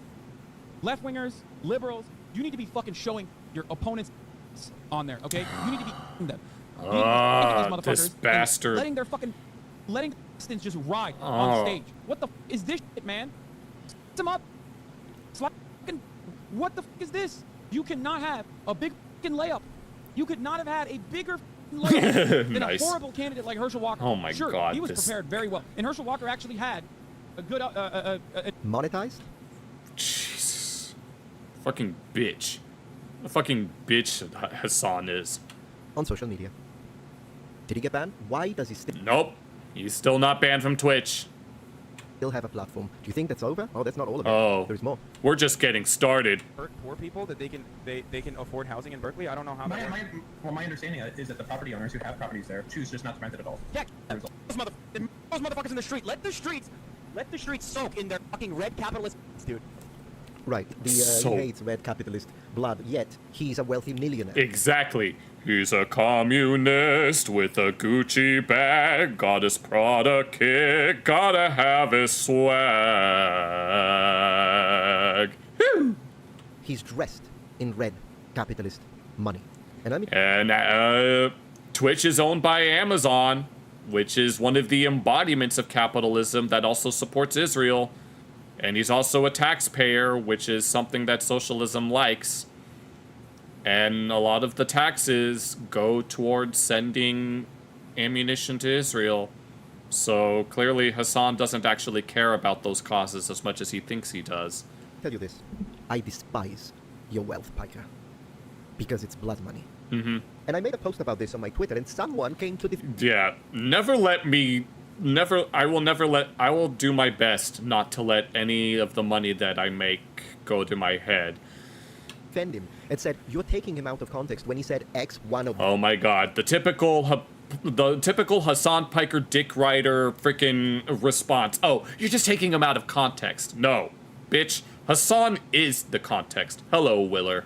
These and all the multiple others that he did, in that case, he didn't mean conservatives. He actually meant Democrats. Oh, so that makes it better? As if it's any You different, absolute right? moron. That makes it better? No one should be... I don't care. I don't care who is direct. That's beyond the point. Pretty It's one of the much. few cases where context does not matter. And by the way, if after he makes a call to action, then he pauses for a moment and says, in Minecraft. In Minecraft. Exactly. No, we're going to... Well, I'm not going to say what I was going to say, but I am going to say that it would be in Roblox. Obviously, I'm not going to say that, even if it is a joke. No. Just read what his chat says. This guy, let's put, if you really like the context, let's present this context to them. Who is he streaming to? Oh. 15 housewife and the local parish man? He has tens of thousands, sometimes 50,000 people who watch him, and a Right. huge chunk of those are radical, and he knows it. Now, Mm-hmm. Yep. A lot of the people in the riots in LA are allegedly fans of him. there is one more section that I'm not going to show, and I'll tell you why. Oh. What it looks like, in this screenshot, that he specifically said, someone needs to do Charlie Kirk. Is that so? I don't think I want to show that. There's no way that he's the one that motivated it. There's no way that this Tyler Robinson fellow was a fan of Hassan. There's no way. The reason why I'm not showing that on screen is because I found it only as a screenshot, and those can be altered. So, Oh. Well, if it's real, then it's certainly something to think about. stuff that I can actually hear him say on video, yeah. Oh my But something that I God. cannot corroborate because it could have been faked, I'm not going to use, so I'm not going to show it. However, the reason why I'm even mentioning it is because the FBI should look into that. Because if it's I'm sure the FBI has been looking into Hassan for a long time, but Hassan is trying to, like, what was it? He's trying to sneak around the censors and stuff, trying to get in and around, trying to sneak past what is barely acceptable in the context of Twitch. Yeah, it's just bullshit. It's all bullshit. Hassan needs to be taken down, and it needs to happen soon. And like I said, I've said this multiple times, when he's 1000% fucked, I'm hosting a watch party, and it's gonna be so much fun. false, and it's someone on the right who's trying to pin something he didn't say on him, then ignore it. But look at the other stuff. But if it is true that he said this, I'm not a lawyer, but isn't that like accessory to murder at this point? I don't know, you tell me if you know the law, but definitely. Here is what I say. I call for Hassan Piker to be deplatformed. I think he should be permanently banned, not on his day off. Nope. He needs to be not only does he need to be fucking banned, he needs to be, like, arrested. No, there needs to be fucking news cameras. No, if anyone remembers, like, the whole P. Diddy thing, there were, like, helicopters and, like, agents invading his whatever, discovering all of the stuff that was in Diddy's whatever. No, we need that stuff in Hassan's mansion. Oh my god. No, I will freaking stream the hell out of that shit. He should be permanently banned from both Twitch and YouTube, not because of his political ideas. He's free to have those, absolutely. But because of the calls to action, that's crossing a line. And what happened to Charlie Kirk and any other victim of political violence is a confirmation that we cannot allow people with huge influence who have no repercussion to their calls to action. Not anymore. And before anyone tries to bring up the freedom of speech, I am a supporter of freedom of speech. Right. But freedom of speech... Oh yeah, this was something I mentioned in a video response that I made to when I was kicked out of a certain DDR tournament because I said some things in the context of the murder of the King of the Hill voice actor Jonathan Joss, and let's just say they didn't like what I said, including that I left a certain comment on that video saying a certain comment that was there that I allowed that comment to say, and in that response video I said that this is free speech is free speech. As long as no one's promoting violence or anything like that, then they can say whatever you guys could say whatever the hell you want in my comment section, so long as you're not promoting violence or anything like that. This beautiful country that is the United States of America is based on the First Amendment of the Constitution. I'm not an American, but I do know that one. And the First Amendment does not protect everything. And one of the things it doesn't protect is precisely this. It does not protect violence, calls to violence, libel, or slander. I'm sure there's other things it doesn't protect, but those are just the ones I know of off the top of my head. Calls for violence.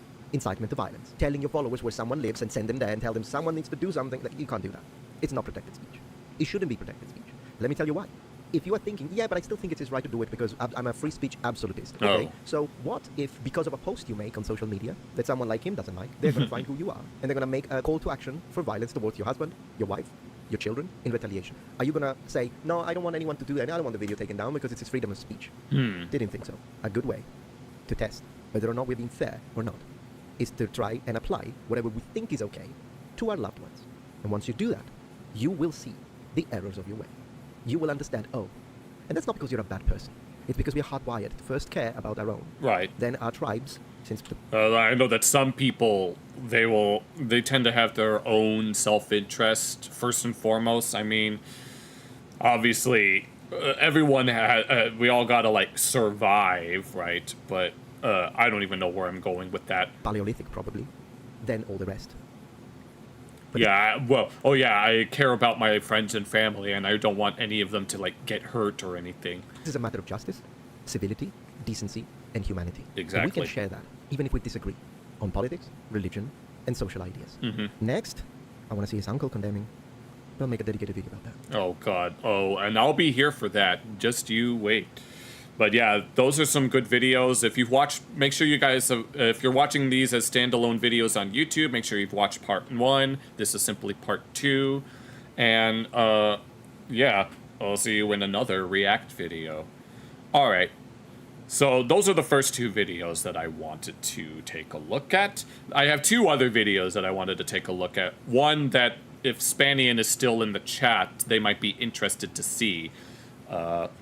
But I said that we would do like a music intermission, like a little musical intermission. But we'll have to wait a little bit to see what we got going on in that context. But yeah, damn, no, the whole situation is just freaking crazy.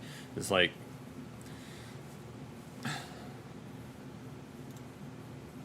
let me go ahead and check, see how everyone is doing. Oh, we got a... oh, Spanian, yeah, don't worry. Yeah, we got a video lined up just for you. Well, I wanted to watch it on stream because I thought it would be a little fun thing to watch. It's, this video about fandoms being religions, and then after that, we'll look at the Alex Bale Incredibles theory. But... Okay, you guys are just talking about comics, but... I said that we would do a music intermission. I said I didn't want to look at Pent Up Pup. Oh, that actually reminds me. Hello there. Nice to see you again. Or you were chatting earlier, Dim Zeros or Dimos. I don't know how you say that. Felt better. Maybe once. No, one song for now. One song. I mentioned earlier that I didn't want to do music streams because the previous stream that we had got copywritten to hell and back, and I had to do all sorts of stuff like that. Oh my god, I just want to do... We could do one song, and then we could do another intermission, and then we can listen to one more. I just don't want to spend too much time listening to music. I can put those on a list. No. It just opened up a... God dang it. I have I have some... Yeah. Here, I should have a list. Where is it? I can't find it. Give me one moment and I'll put them in... Hide the weed again. Oh, Lord. Okay. All right. Here. All right. Give me one moment. I need to minimize this. We'll listen to one song, and then we'll watch the Religion for Breakfast. And then we'll watch the Religion for Breakfast video, and then we'll listen to another song, and then we'll watch the Alex Bale video, and then we can spend... Hello, Kai. Where am I from? The US, basically. And then I guess we can listen to songs for like... I gotta end the stream early, though, because tomorrow is Sunday, which is one of the... I have to wake up early for Yu-Gi-Oh! Locals. So I don't want to... I'll write those songs down so that next time I stream, I at least have them on the back burner. But let me type these in real quick. Alright, feel to not I'm not MTV. What has the MTV done to Bobby? All things considered. I mean, really. Let me see. Alright, we have... And then Maple Leaf Rag. Maple Leaf Rag. Hello, Yoro. Welcome again. Wall Street Rag.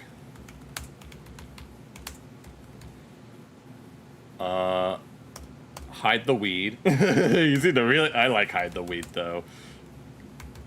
But not the music video. I don't want to have to deal with that again. What the hell is Gay Time? Ugh. Let's see. Pork by Mr. Weeble.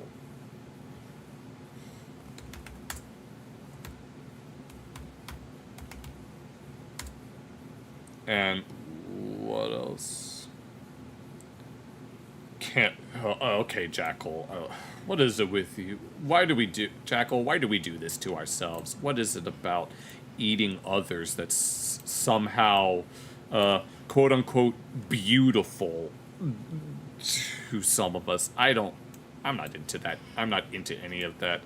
I'm more basic in my feelings, if that makes any sense. But here, we will do a quick song intermission. And then we will look at the Religion for Breakfast video. Was it fell better or feel better? Apologies. Love. Okay, sure. Whatever you say, Jackal. Okay, feel better. And of course, Feel Good Inc. is the first thing that pops up, because of course it is. I need to... Hold on, I need to make sure that the playback speed is... Yeah, we'll listen to this as an intermission, and then we'll watch the other one there, and then Maple Leaf Rag, then Wall Street Rag. Who's suggesting all these songs? Some guys on YouTube. Oh, it's a song. I'm sorry, I misread what you said, Cal. What was that? That'll be after part. I hate your friends and they hate me too.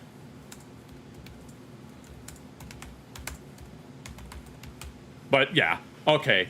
Well, at least, yeah, I don't mind listening to music. I just don't want to get copy claimed, that's it. But here, this one, okay, we'll listen to Feel Better right here, and then we'll watch the Religion for Breakfast video.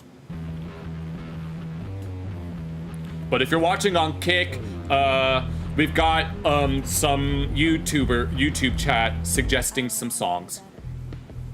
Oh, so you don't want to feel better. Well then. Ew, YouTube. Okay. But whatever song we don't get to, we can do them on Monday night, I think. But I have to make sure that I get some videos as well.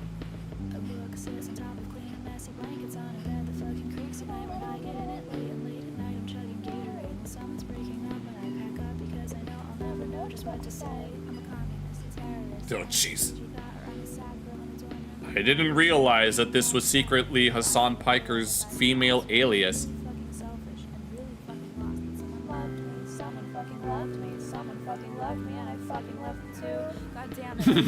You guys are crazy. You guys are so crazy, and I appreciate the craziness. Hello, Joy20D. I feel better. No, I completely misunderstood this song. Oh, that song? Eh. Hello, Ancrage? Such cool guys. Abacus. I don't know. I don't want that.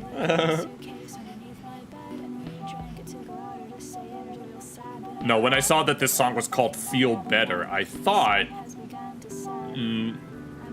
but I guess it's good to subvert expectations.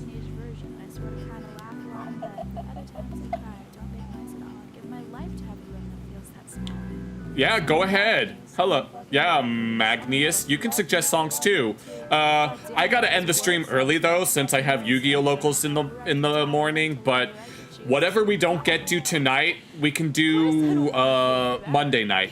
If you're available. I'm so glad that I'm getting more interaction though. Thank you all so much for being part of the stream. We're having a lot of fun now. I'm so excited. Thank you all so much. But after this is just a little intermission. But thank you, Joy20D. This stream started out pretty okay, and then we went into some things in the context of Charlie Kirk, but right now we're doing an intermission. I should actually do this more. Like, in between video reactions, just do some song intermissions. But there's so many people that are having so many suggestions. Oh, well, if you gotta... This counts as fun. Fun is subjective. Or rather, fun is infinite. Sega Enterprises. I haven't had to work overtime in a long time.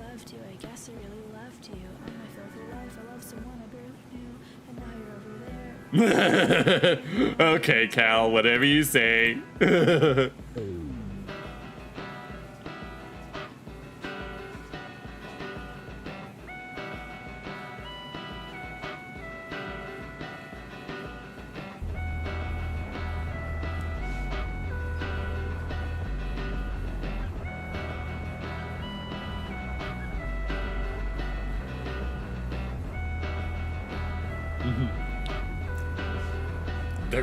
What the hell does that even mean, Jackal?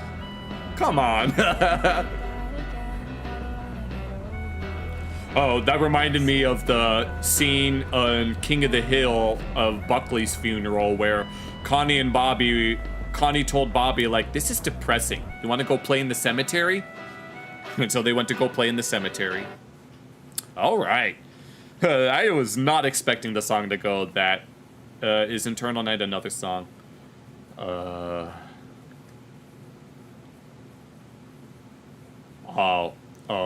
I'm sorry, Medker.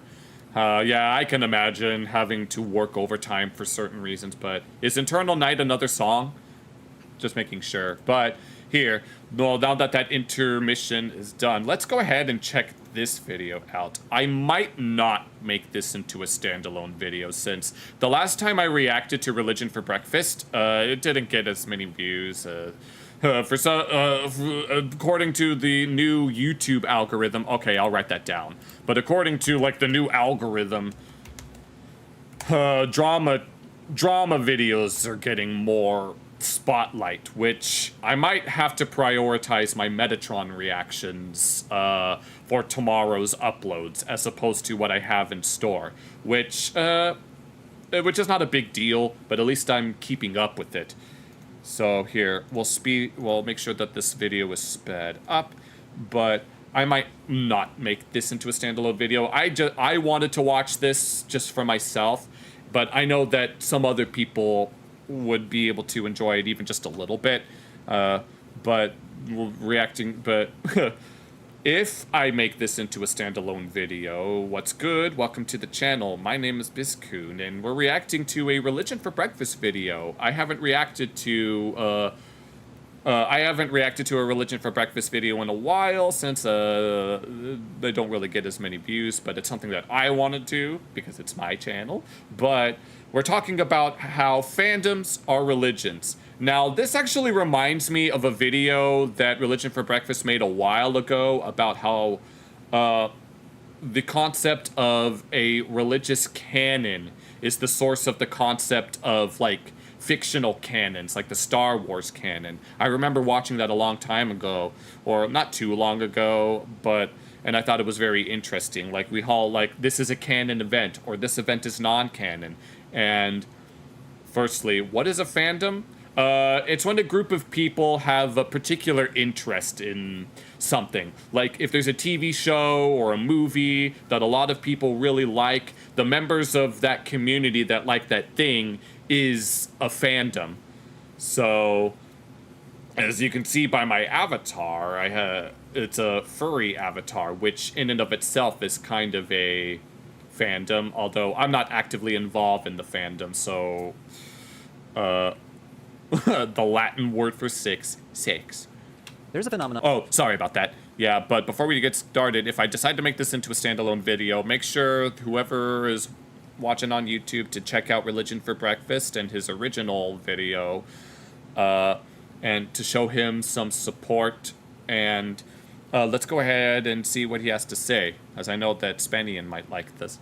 There's a phenomenon in which people transcend geographical and cultural boundaries, uniting under a shared identity with a shared set of mythologies and symbols. An identity marked by transcendent devotion to something greater, something that can shape their worldview, influence their ethics, and even dictate their behaviors. People will gather in congregations, celebrating their shared passion and experiencing a profound sense of belonging, singing or chanting the same formulas together. And no, I'm not describing religion. Seriously, who's choosing this footage? I'm not describing religion as it's stereotypically defined. I'm talking about Swifties, Disney adults, or mega Star Wars nerds, Here we or go. any experience of pop culture fandom at its most intense. The communal empowerment of singing the fight song at a college football Hello, game, making a trip to Cole24. Graceland to connect with Elvis Presley, getting married at Disney World. Are these religious behaviors? Can a person's fandom of a sports team, a corporate brand, a singer, or a cinematic universe be religious? Well, it all depends on how we define what religion is, or Right. rather, what it does. See, I'm not a fan of the simplistic matching game you sometimes see online. Wokeism is a religion. Environmentalism is a religion. Oh, Here are 10 Lord. reasons why. These arguments usually flatten both religion and the thing being compared, turning them Hot take regarding something like this. Religion and ideologies are the same thing, only religion has supernatural elements to it. I know that might sound like a hot take, but... Oh, are they I didn't mean to... They shouldn't be disabled. I'll check on them after the stream is done, so that I can enable them. I didn't realize they were disabled. I'll check them after this. Sorry about that. into a checklist of surface-level similarities. But at the same time, I'm the same guy who published videos saying that baseball players engage in magical rituals, Silicon Valley tech companies can be religious, and the American flag can be a religious symbol. Oh, I remember watching these. So what gives? Am I being a hypocrite? What I'm getting at is the classic distinction in religious studies between an essentialist definition of religion and a functionalist definition of religion. Oh, I Essentialist remember him talking about this. or substantive definitions of religion are based on the idea that there's something inherently different about religion than any other cultural phenomenon. In other words, religion is a human experience that's unique in its characteristics. A lot of scholars of religion back in the day, including Edward Tyler, William James, and Rudolf Otto, based their definitions of religion on a substantive foundation. Tyler defined religion as belief in spiritual beings. Otto argued that religion is all about the numinous experience, a profound sense of awe or fascination, a feeling of tremendous mystery completely beyond human understanding. Kyle. According to Tyler and Otto, these are characteristics that make religion religion, what makes religion essentially different from other domains of human culture and experience. But substantive definitions don't account for the fact that we see stereotypically religious behaviors playing similar functions in other domains of culture. So to Right. go through those previous videos again, No, I remember Asmongold making a point in some video that he made like last year, I think, around that time when at the turn of like the election, where he mentioned that there's this void that was left behind for some people that used to be filled with religion, and then people just end up finding something else to take that place, and that's where ideologies. Oh, I didn't realize that Jackal was Eric Cartman back when he was making Christian rock. Like Cartman saying, when I see Jesus up on that cross, I think to myself, he's kind of hot. And I want your salvation all over his... And Cartman wants Jesus' salvation all over his face.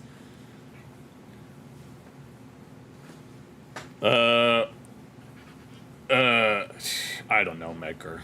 Christians and churches do rituals, but baseball players do rituals too, and social psychologists have found that rituals, regardless of these two contexts, function to ease psychological anxiety. Hence, participation in rituals increases in war-torn countries, and it also increases among elite athletes in the very stressful environment of professional sports. The ritual is playing a similar function. Silicon Valley tech companies encourage employees to find transcendent senses of purpose and identity through their work. Oh yeah, that was something that he did in the talked about in a previous video. And that's traditionally found in religious communities. Again, a similar. Yeah, Asmongold mentioned that people are just substituting religion for like typical ideologies, so it's kind of like.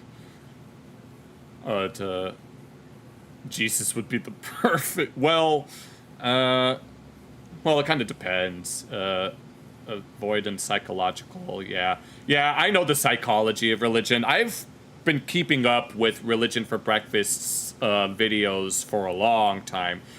So yeah, divinity. Yeah, this is actually something that I've wanted to talk about for a while. Okay, Cal, I'll put that on the.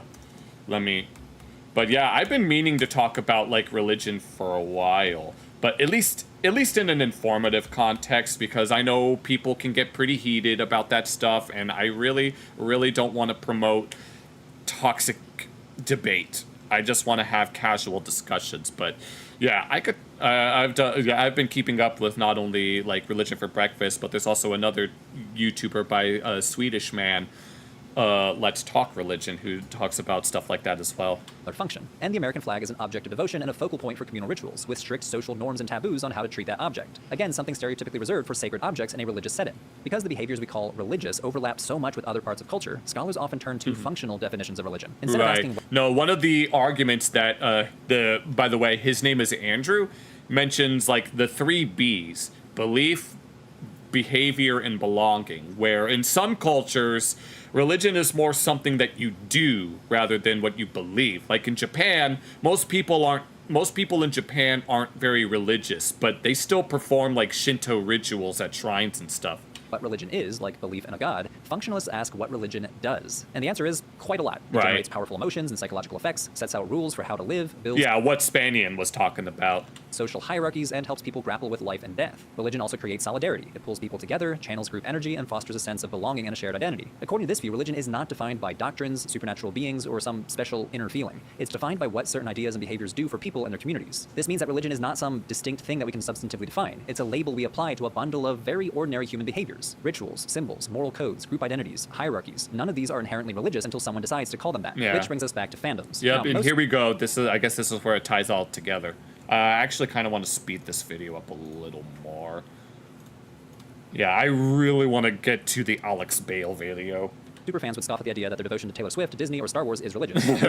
Sure it isn't. No, I remember watching Meat Canyon's Taylor Swift video. Less on the label and more on... He actually made a Taylor Swift video on his Papa Meat channel, too. The functions, what these practices actually accomplish in people's lives and their communities, the parallels to what we usually call religion become impossible to ignore. Let's start with pilgrimage, perhaps one of the most widespread and archetypically religious behaviors. The pilgrimage to Mecca, or the tomb of Rumi for Muslims. Pilgrimage to the Church of the Holy Sepulchre in Jerusalem for Christians, or the Western Wall for Jews. The Dajiamatsu pilgrimage for devotees of the sea goddess Matsu in Taiwan. Pilgrimages to the holy city of Varanasi for many Hindus, or the holy city of Lalish for Yazidis. I could go on. There are a lot of examples. And we see similar special or meaningful journeys with fandoms, traveling to popular cultural sites such as Elvis Presley's home Graceland, or Dolly Parton's Dollywood. I see what we're going on. I see what's going on here.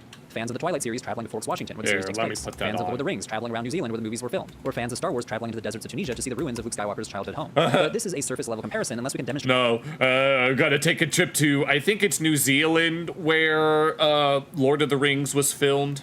That these journeys play a similar function. The cultural anthropologists Victor and Edith Turner developed a few concepts explaining how pilgrimage function on an individual level and on a communal level. The first concept is liminality. Liminality refers to an in-between state when pilgrims embark on their journey to a sacred destination. In this liminal phase, pilgrims temporarily leave behind their ordinary lives and social roles, entering a state where normal societal structures are temporarily dissolved. This gives them the freedom to be someone else. In the case of the Dajia pilgrimage in Taiwan, you might be a project manager back at home, but you're not sitting at your desk anymore. You're a devotee of Matsu, escorting her to the countryside with your fellow devotees. In this suspended state, pilgrims are open to new insights and profound emotional and psychological transformation. In other words, the pilgrimage disrupts the status quo, providing a fertile ground for personal growth and renewal. This is what makes pilgrimages different from normal travel, and why they're so often described as life-changing. For the fandom parallel, consider Disney adults visiting Disney World. Disney movies and theme parks are usually considered a kid's thing, but there are a lot of adults who love Disney. Oh god, freaking Disney adults.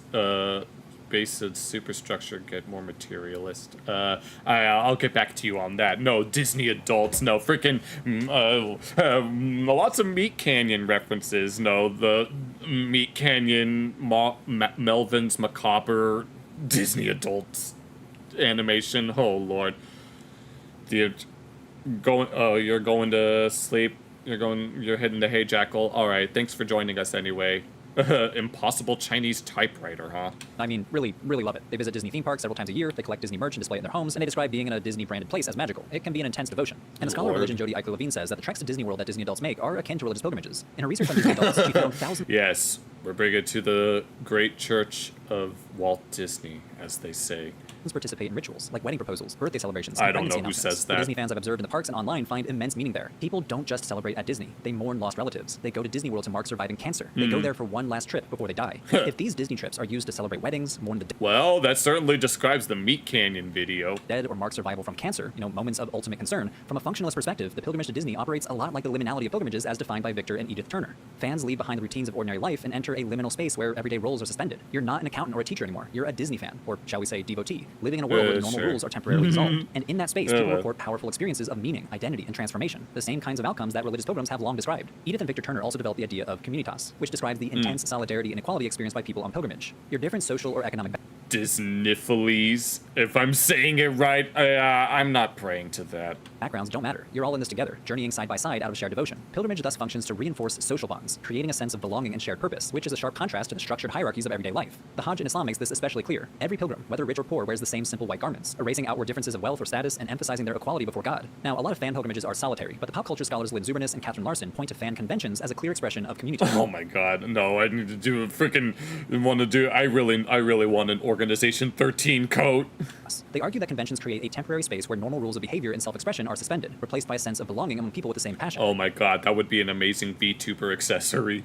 At Comic-Con or anime conventions, fans celebrate together. They cosplay as favorite characters and experiment with new identities. These spaces embody what the Turners described: the freedom to step outside of one's ordinary social role, if only for a few days, and then to re-enter everyday life, transformed by the solidarity and intensity of the experience. The scholar of religion America Wolf argues that cosplay makes this especially vivid. When thousands of people gather dressed as Voldemort, Sailor Moon, or Princess Leia, they're not just wearing costumes. They're taking part in an act of self-transformation. signaling that Hello, Rue. Welcome to the stream. We're talking about how fandoms are religions because they tend to share a lot of peculiar similarities. I've never been to any of these conventions, and I don't really have any reason to want to go to them. they belong to a community much larger than themselves. In that space, a lawyer, a high school teacher, and a delivery driver can all kneel side by side for a photo op as Sith Lords with their everyday social roles suspended in favor of their shared fan identity. That sense of equality and belonging is what the Turners called communitas. Now, before we go any further, let me pause because I don't want to be misunderstood. I get it. Cosplay at Comic-Con is not the same as the Hajj in Mecca. Or any religious pilgrimage. Yeah, I'm they're not saying not. that donning the ihram is equivalent to dressing up as Sailor Moon. The Hajj is Imagine. No, oh my god. Freaking going to Mecca dressed up as Tuxedo Mask. That would be... I don't know if I could do that. central pillar of Islam, commanded by God, and for many Muslims is a once-in-a-lifetime act that involves weeks or months of preparation and substantial financial commitment. It's also profoundly transformative. Pilgrims return home with a renewed sense of faith and an elevated status in their communities as someone who has completed the sacred journey. What I am saying is that as students of the academic study of religion, we can use comparison as a tool, not to flatten things into sameness, but to Yeah, it's like, the title of this video seems a bit, I guess, clickbaity, but obviously they're not exactly the same. highlight the shared functions of two seemingly different human behaviors. The scholar of religion Jonathan C. Smith hammered this point home. He argued that the statement X resembles Y is logically incomplete. That's the sort of thing you see in those edgy hot takes online. Comparison is always selective, and to be responsible I can it needs a imagine third term. Spanian. X resembles Y with respect to something. And that something is what the scholar is actually interested in. Maybe it's a question or a specific model or theory, but without that clause, with respect to, comparison turns into lazy punditry. And Smith puts it memorably. A comparison is a disciplined exaggeration in the service of knowledge. In other words, comparison is a strategy of redescription. It doesn't collapse everything into being the same, but it redescribes them to help us see human behavior in a new light. So in our case here, I'm redescribing fan conventions as a pilgrimage as a way to highlight something about the behavior that we might otherwise miss. Comic-Con resembles the Hajj with respect to how each suspends ordinary social roles and fosters solidarity, what Victor and Edith Turner called entering a state of liminality and experiencing communitas. I'm not equating the sacred status of Mecca or Jerusalem or Varanasi with the San Diego Convention Center. Yeah, that might be a bit too sacrilegious, but we all, I'm sure. Aw, thank you, Rue, for the subscription. That means a lot. Thank you so much. I'm saying that both contexts are humans doing human things, setting out on a journey during which they step outside their ordinary roles and enter a space where everyday hierarchy Stay tuned for Alex Bale's Incredibles theory fade away and a shared identity takes after a quick musical intermission. over, an experience that many describe as deeply transformative and even transcendent. That's the disciplined exaggeration that Jonathan C. Smith was talking about. Okay, so let's turn to another disciplined exaggeration. Wherever you find religious community, you'll find rules, norms, and hierarchies, as well as debates about who gets to decide them. One of the most important ways that some religious traditions define themselves is through a Oh canon. yeah, I was mentioning he made a video about how the Star Wars canon was or at least the concept of a canon in the context of like stories and stuff is inspired by like a biblical canon, like different versions of the Bible have different books in them, because different cultures give different meanings to I know what I want to say, but sometimes it's hard for me to put it into words. A collection of texts and stories that are considered authoritative. Take early Christianity, for example. By the 4th century, leaders like Athanasius of Alexandria were laying down lists of which gospels, letters, and writings should be considered scripture. In his Festal letter of 367 CE, Athanasius gives us the first list of the 27 New Testament books we know today. But that did not end the debate. Some Christians were still using texts like the Shepherd of Hermas, which is not in modern Bibles, while others rejected books that later became canonical, like the book. Yeah, there's some books. There are different, like early Christianity was very, very diverse in how not only did they organize, but also what they believed were like quote unquote canonical. Like there's the whole Da Vinci Code thing where the books of the Bible were decided in the Council of Nicaea, even though that's not technically true. The Council of Nicaea was meant to dictate the basic doctrine. Like Andrew here had already made the point in one of his videos that the New Testament canon was decided based on how popular they were more than anything else. Book of Revelation. The fight over the biblical canon was messy, political, and deeply tied to questions of authority. Right. Scholars like Dr. David Bracken. Yeah, that too. But I distinctly remember Andrew talking about how like the 4 canonical gospels were simply just the most popular. Demonstrated that canons in early Christianity were never just neutral lists of books. These lists reflected social conflict, reflecting struggles over who gets to speak for the community and whose voices are authoritative. That brings us to Harry Potter. Religious studies scholar Dr. Krista Dalton points out that the release of Harry Potter and the Cursed Child in 2016 set off a canon war in the fandom. Was the play part of... Yeah, I know how important canon is. Yeah. I don't, yeah. A lot of people get upset whenever something gets retconned and it's like, and then they're, yeah, I know how that all works. The real wizarding world. For many fans, the answer was a resounding no. It wasn't fully written by J.K. Rowling. And for many purists, it felt more like a clumsy fanfiction than an extension of the beloved 7-book saga. Even Rowling's endorsement of the play didn't settle the matter. Just as in early Christianity, an authority figure's claim to authority was not enough to resolve a canon dispute. And the debate didn't stop. I will be live Monday night at 1:30 a.m. Eastern Standard Time. I actually have a video on my channel where I revealed my VTuber model, and it should have a tentative schedule that I'm gonna try to keep. In that schedule, I mentioned that Monday would be 12:30, but it's better that I just stick to the same 1:30. So yeah, if you're able to show up by that point, and I'll be streaming until 4 to 5. There. What about the Fantastic Beast films? Or essays on Pottermore.com? Or perhaps most controversially, what about J.K. Rowling's tweets? Does a casual tweet from an author suddenly become part of the canon? Fans have wrestled with this question for years, some incredulous of the idea that a 140-character aside could carry the same weight as a book painstakingly crafted over years. Does her tweet count as canon is a real question in the fandom. One that reveals just how much energy and investment I see. pour into boundary making. Dr. Dalton's point, like Dr. Bracky's, is that canons are never simply lists of texts. They're a product of an ongoing social process, shaped by communal investment, contested boundaries, and ongoing negotiations over authority. Who speaks for a tradition? Who's in and who's out? Harry Potter fans deciding whether to include the Cursed Child, the movies, or Rowling's tweets are engaged in a similar kind of social process that animated early Christian communities choosing which gospels to include. And battles over legitimacy and norms are not unique to Harry Potter. They show up all across fan cultures, even in everyday exchanges on social media. Discussion boards and social media are places where fans together create the unofficial rules of their community. It's like unofficial rules, huh? Is that like where people start theory crafting about, did this character do this, or did they do that instead? And then and then something like that either never gets revealed or it gets revealed at like the very end, and then it becomes a mindfuck. Counts as appropriate discussion, what's worth celebrating, and what crosses the line. For example, in her ethnographic research on the fandom around the teen drama Pretty Little Liars, the sociologist Isabel Gerard found sharp divisions between younger and older fans. The older fans thought the community... One moment, someone messaged me. All right.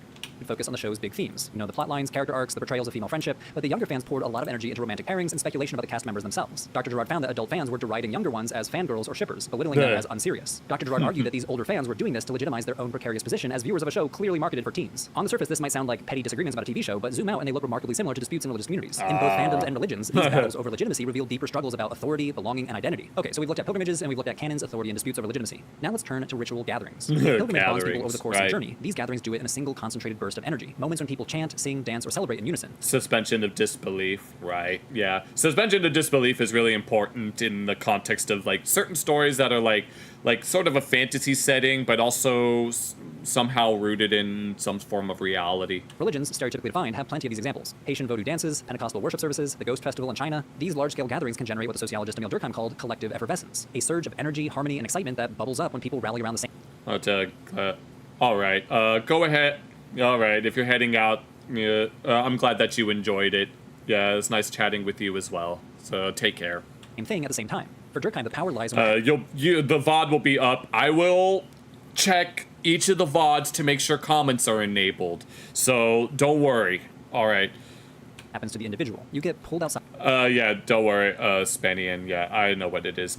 yourself and swept into a feeling of I don't know oneness if with the anyone crowd, else a does, sensation though. people often describe in terms of divine presence or sacredness. In those moments, the crowd itself becomes identified with the object of devotion. Oh, I remember him making a video about this guy. That was a treat. And while Durkheim developed this idea by looking at religions, the same dynamic is easy to see in modern pop culture gatherings, whether it's a concert or a football game. To reach those emotional heights, people temporarily surrender part of themselves in order to become part of something greater. Think of a football fan who paints their bodies in team colors. In that moment, they aren't just individuals, they're embodiments of the team itself. During Taylor Swift's 2023 record-breaking Eras tour, fans dressed in elaborate costumes tied to different eras. They traded The hell friendship was she bracelets with strangers wearing? and sang and danced together, sometimes with lifelong friends and sometimes with people they'd only just met. One Presbyterian minister and self-identified Swiftie reflecting on the show in New Jersey put it this way. Presbyterian minister, self-identified Swiftie. Well then. Participation began long before the show, as we all made friendship bracelets, picked our favorite era, and matched our outfits. We did it for ourselves, for Taylor, and for each other. We did it not to outshine one another, but to Oh, join one man. another. What a gift it was to know I had a part to play in the magic that was created. From a Durkheimian perspective, what's happening here is collective effervescence being generated by collective ritual. Even back in the early 1900s, when Durkheim developed this idea of collective effervescence, he explicitly said the same mechanisms operate in secular contexts, like nationalism and showing devotion to a national flag. In the case of a Taylor Swift concert, the bracelets, the outfits, the shared singing, all of it creates a social setting where individual boundaries blur, and people feel swept into something larger than themselves. For a few hours, the thousands in that stadium were a unified body, a community brought into being by their shared devotion to one individual. And that's the heart of Durkheim's point. The sacred is not necessarily about gods, it's about the power of a group to transform ordinary activities into experiences that feel transcendent. Okay, so let's return to our initial question. Are all of these fan behaviors religious behaviors? We examined a few distinct examples of human Hold behavior. on. Journey- One moment. I have to. All right.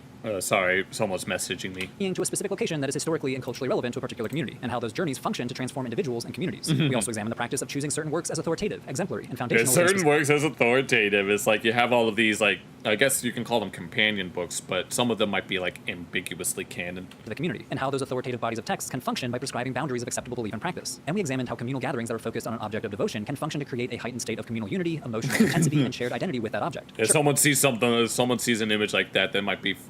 would you guys describe that image that we just saw as cursed or blurst? Because I could go either way. We could use religion-y sounding terms for these behaviors, like pilgrimage, or canon, or worship. But I would argue that these are not substantively different behaviors than a journey to Luke Skywalker's childhood home in Tunisia, the Disney-enforced Star Wars canon, or the Star Wars Celebration Convention. These are not uniquely religious or non-religious behaviors. They are human behaviors, mundane human behaviors that humans create and employ. Like, yeah, culture, like, yeah, religion and culture tend to be very much intertwined. Like, sometimes it's more like, religion tends to be more of a cultural thing. Like, I don't know if any of you know about, what's his name, Faraji, cursed. Okay. There's this Persian guy who makes music theory videos about, like, who, he was in Turkey one time where he, conversed with, someone, where he was asked about being a Muslim, right?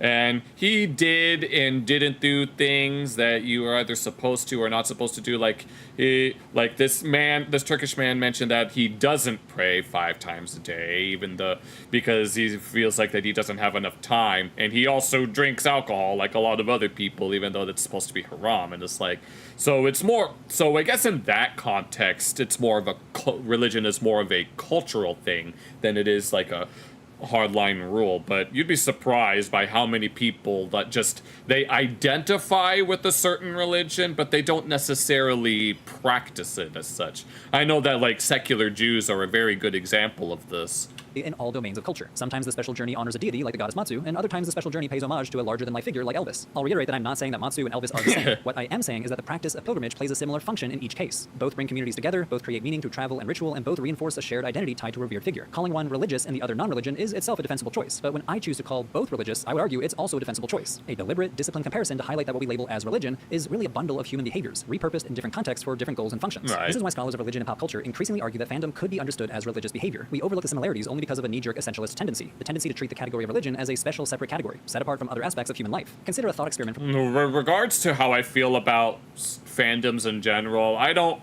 particularly interact with members of any fandoms. Like, I don't interact with any members of the furry fandom, especially not even the more, like, I guess we can call them high-profile members.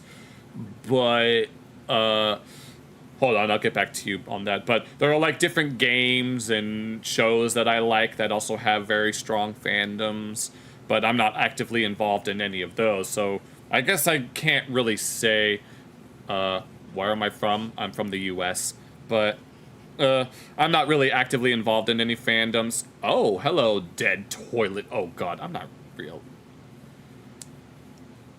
No, you cannot, dead toilet fetus. Can I explain what what is happening? That's a real good question. I will not let you do that, dead toilet.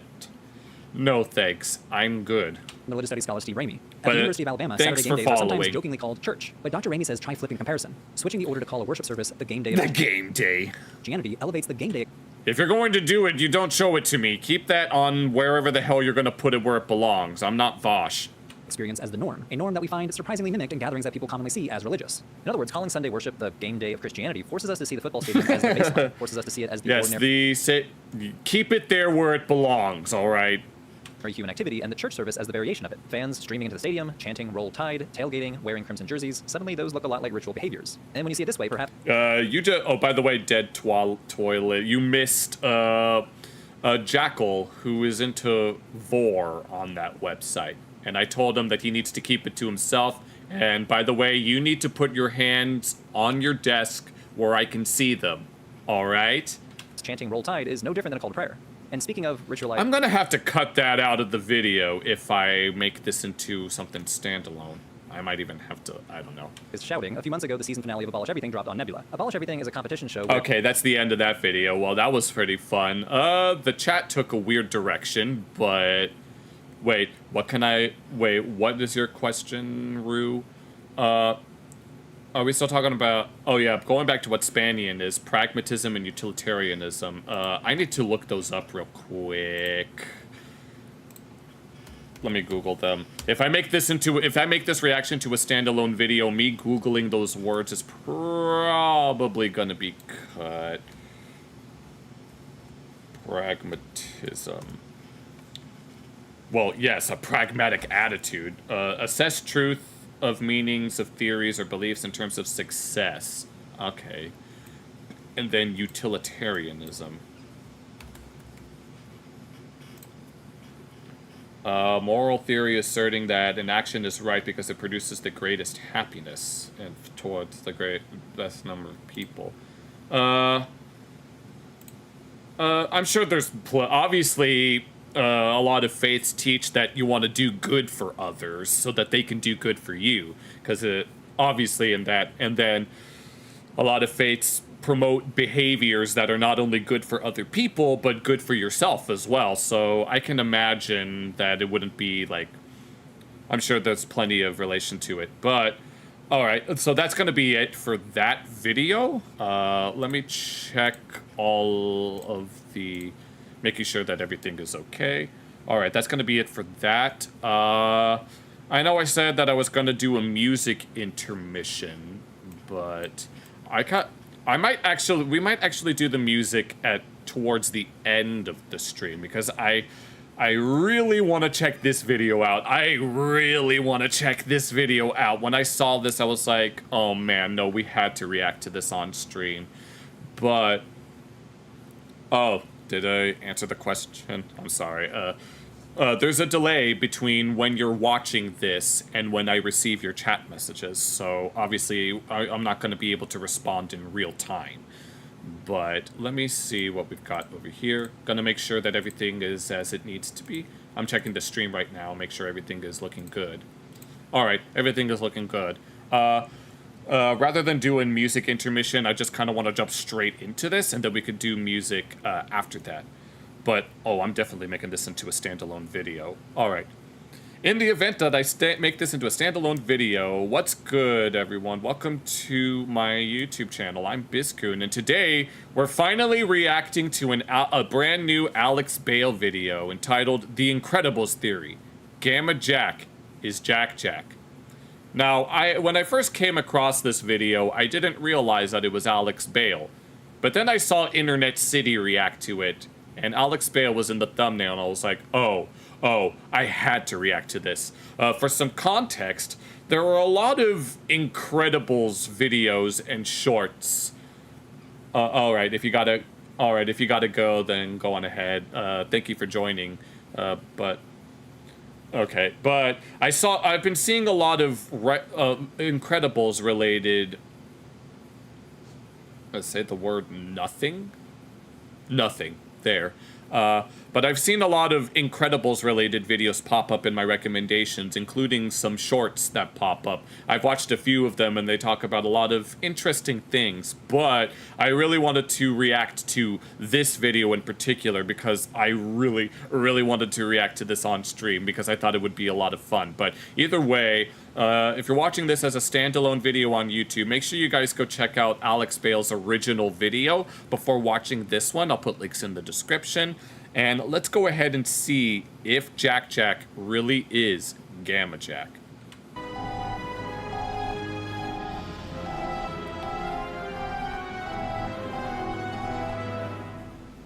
What if I told you that this is actually Jack Jack from the future? No, the frickin' music of Incredibles. I may as well reveal this right now. The Incredibles is my favorite Pixar movie, just hands down. I'm saying it right here, right now. I absolutely adore this movie. Gamma Jack is a character from The Incredibles that we see only for a few seconds. He is one of the many superheroes Syndrome killed as a part of Operation Kronos, and at first glance, he just kind of seems like a throwaway filler character. But if you look... No, I remember listening to Internet City react to a video about these little bonus content on some old DVDs that talk about the supers, that talk about some of the individual superheroes mentioned within the movie, and I remember them reacting to it, and I thought it was very interesting. So I wonder how Alex Bale is going to touch upon it all. In the Incredibles DVD... Yes, they were reacting to someone who was talking about that stuff.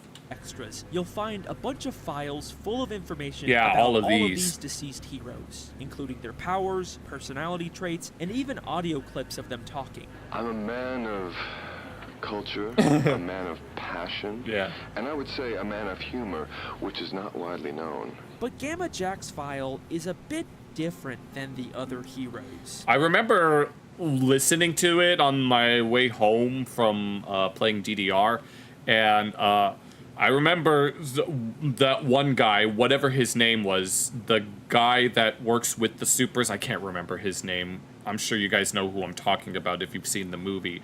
But I remember some of the audio files being, like, corrupted or missing, and, but let's see I don't remember what Gamma Jack's was. He is one of the most powerful supers in this franchise, with extremely dangerous radiation powers and a very disturbing personality. Part of my job is to prioritize which villains I'm going to combat. The real kicker is I get these dames, man, these dame villains, and they got the curves and the hair and Oh, I remember this one, damn. big eyes, and boy, those ones, they're really hard to kill. He's the only hero who outright kills people, and when it comes to saving people, he always prioritizes attractive women first. You know, Oh, I take a yeah. look around, I see if there's any good-looking women who need to be rescued immediately, and then I sort of start from there and work my way down the list. You know, if you've got Tubby Joe Schmo over there with a laser pointed at his head, then he might have to wait in line a little while. He's described as tyrannical and megalomaniacal, and even believes people with superpowers are a superior race. Gamma Jack is Damn. like a straight-up villain. He's basically the Incredibles version of Homelander, and a lot of people have been making I don't know videos anything him about recently because Homelander. of how much he sticks out in this franchise. But I think I've discovered something that nobody else has yet. What if Gamma Jack isn't just some background character? What if he's someone who's been hiding in plain sight all of this time? Watch this theory turn into something that's completely... I don't know. No, if you've seen any of the SpongeBob theories that he makes, the connections that he makes are so outlandish that you can't help but laugh. But you'd be surprised. I believe that Gamma Jack is actually Jack Jack from the future. I know that Future! that sounds like a big stretch. At first glance, these two characters seem nothing alike, both No, I could tell just based on Jack Jack's hair. in their powers and personality. Looks normal to me. I mean, how could I possibly claim that sweet, adorable Jack Jack is actually a tyrannical super supremacist? It would not surprise me. Would you kill the baby Austrian painter?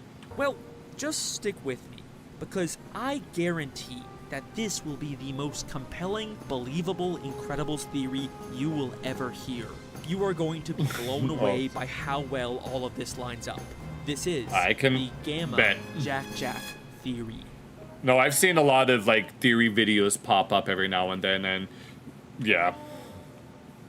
So this all started when I noticed a couple strange similarities between these two characters. Obviously, they are both named Jack, and they are both extremely powerful supers. There's also maybe a passing resemblance, with both of them having a similar mask, and their hair ending in a single sharp point. Yeah, I just mentioned that about the hair. But I didn't really start to take this seriously until I started comparing Gamma Jack's file to Jack. Gamma Jack is described as a picky eater, which is probably one of Jack's most defining traits. Literally, Jack's first scene is Helen struggling to get him to eat, and a large part of the Incredibles 2 plot revolves around Jack only wanting to eat cookies and throwing a massive tantrum. Oh yeah, I when he doesn't remember get them. that. Obviously, I can't keep giving him cookies. Oh jeez.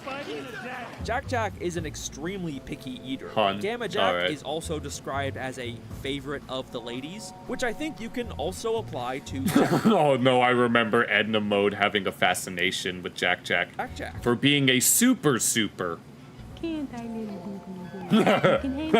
Okay, I see where he's going with this. This one, I do for free. All of the women who take care of Jack clearly adore him.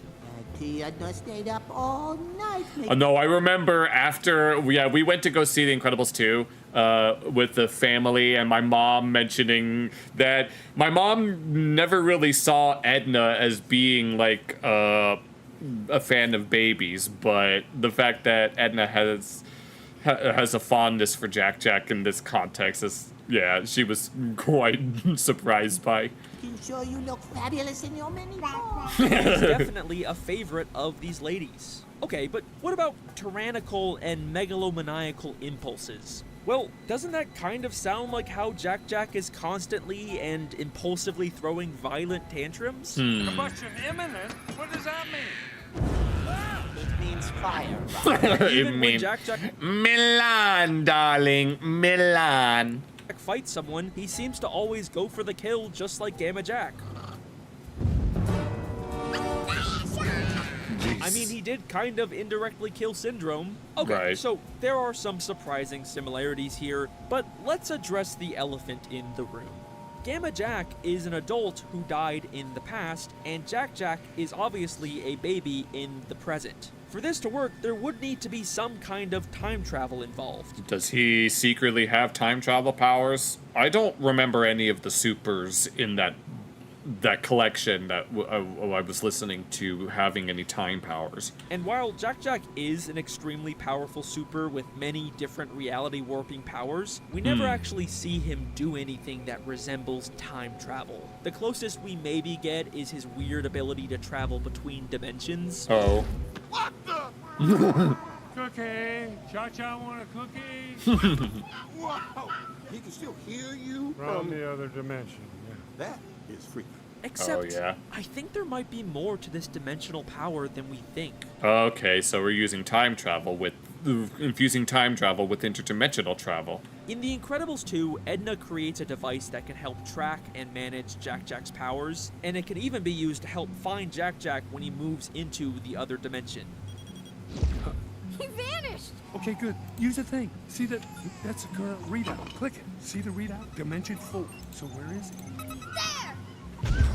But if you look closely, you'll see that the device... Sorry, I was looking at a message for a moment.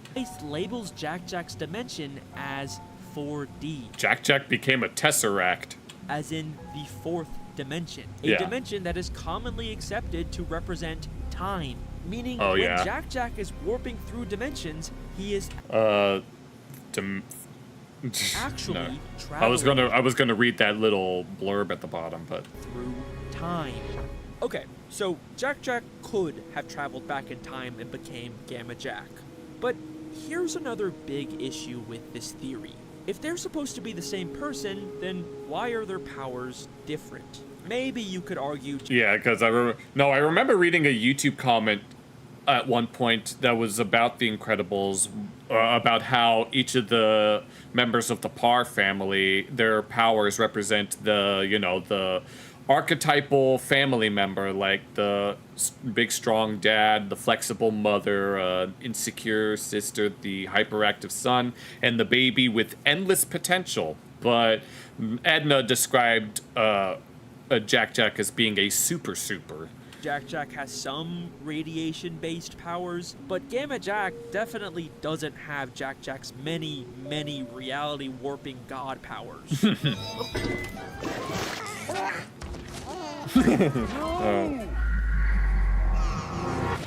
And yes, that is true, but listen to how Edna talks about Jack Jack's powers. Like all babies, he has enormous potential. Right, yeah, there was that YouTube comment that I remember reading said the same thing.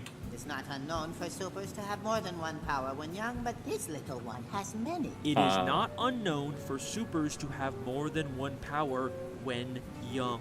She talks about it like all super babies can have multiple powers when they're young, but eventually they all grow up and narrow it down to just one or two. Director Brad Bird has also made similar comments about how Jack Jack's powers are because of the unlimited potential he has as a baby. Right. Are unknown, yeah. So they could be nothing, they could be everything. You don't know. Every single one of them is up for grabs of what they're going to become. They could become a leader of the free world or a bagman. Yep, would you kill the baby Austrian painter? Maybe both, I don't know. Maybe Jack Jack having so many powers is kind of unusual, but there is a precedent that he could lose most of his powers. In fact, this explains why Jack Jack would be living in the past under a new identity. Maybe Jack Jack traveled back in time and then lost his ability to time travel, making him stuck in the past forever. I see, that actually does make some sense. Lines up with a deleted flashback scene. Oh, there's a deleted, oh, we're getting a deleted scene now. The first Incredibles, where we... No, we were just talking about story canon. I mean, it's a deleted scene, so it's not technically canon. You can see Gamma Jack was close friends with Mr. Incredible and Frozone. Although he tried to hide his powers, a few of us had heard about them and approached him. Had to talk him into becoming a superhero. We had a club. The first club that wanted him to join. It makes sense. If Jack Jack is trapped in the past, he'd probably want to be close to his dad and Uncle Lucius, even if he can't tell them who he really is. Okay. Imagine you go back in time and you meet your parents, only you can't really tell them that. But does Jack Jack actually have Gamma Jack's powers? I mean, maybe his fire or laser powers are kind of similar, but is that really the same thing as having radiation powers? Well, let's take a look at what Gamma Jack's powers actually are. The file's description is pretty vague, but based on his name and logo, I'm gonna assume his powers involve... There's a Gamma Jack in the... Oh, we gotta play the Lego Incredibles game at some point.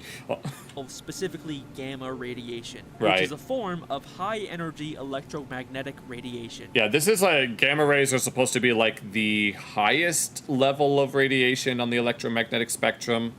And guess what? We are told by Edna that one of Jack Jack's powers is specifically electromagnetism. Oh, it's all coming together now. Electromagnetism. Oh. Gamma Jack's powers are based on electromagnetic radiation. Jack Jack has electromagnetism powers. They could have... Oh my god, it's all coming together. ...given Gamma Jack any form of radiation powers. But they specifically chose the type of radiation that Jack Jack can control because they are the same person. Also, if you consider the Lego tie-in video games to be canon, we do see that Gamma Jack has the power of flight and specifically green lasers. Oh, this game looks like fun. Is also the exact same as Jack Jack's. Well then, wait. Well then.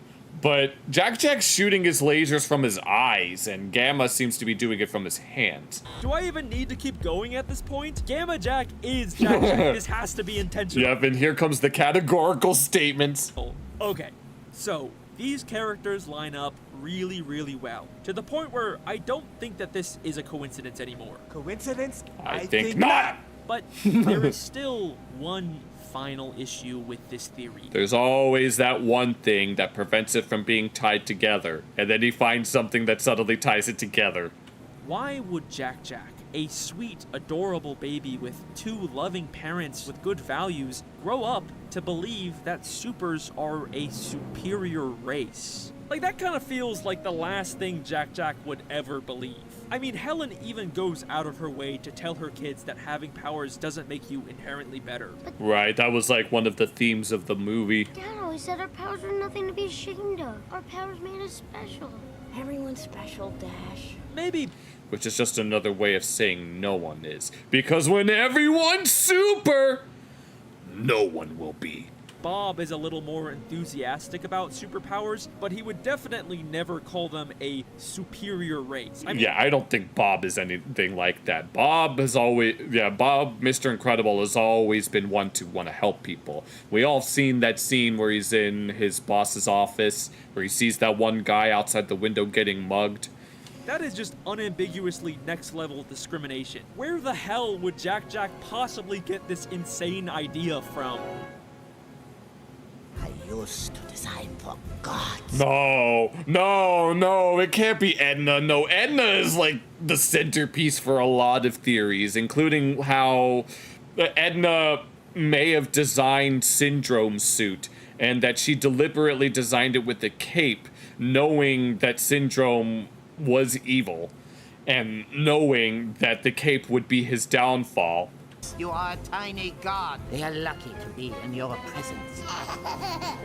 This trick. Edna Mode believes that supers are gods, that they are above normal humans. Oh, she says man. it all The sass master herself, huh? the time, and she even seems disgusted by non-supers. Oh, God.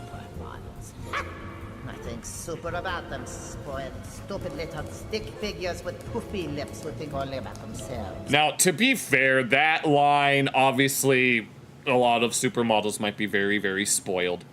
I used to design for gods. Okay, sure, but she only babysat Jack Jack one time. How much could she possibly... Yeah, she didn't. She was hesitant at first, but when she found out that Jack Jack had was a super... have rubbed off on him. Yes, you are a tiny god. The room is yours. They are lucky to be in your presence.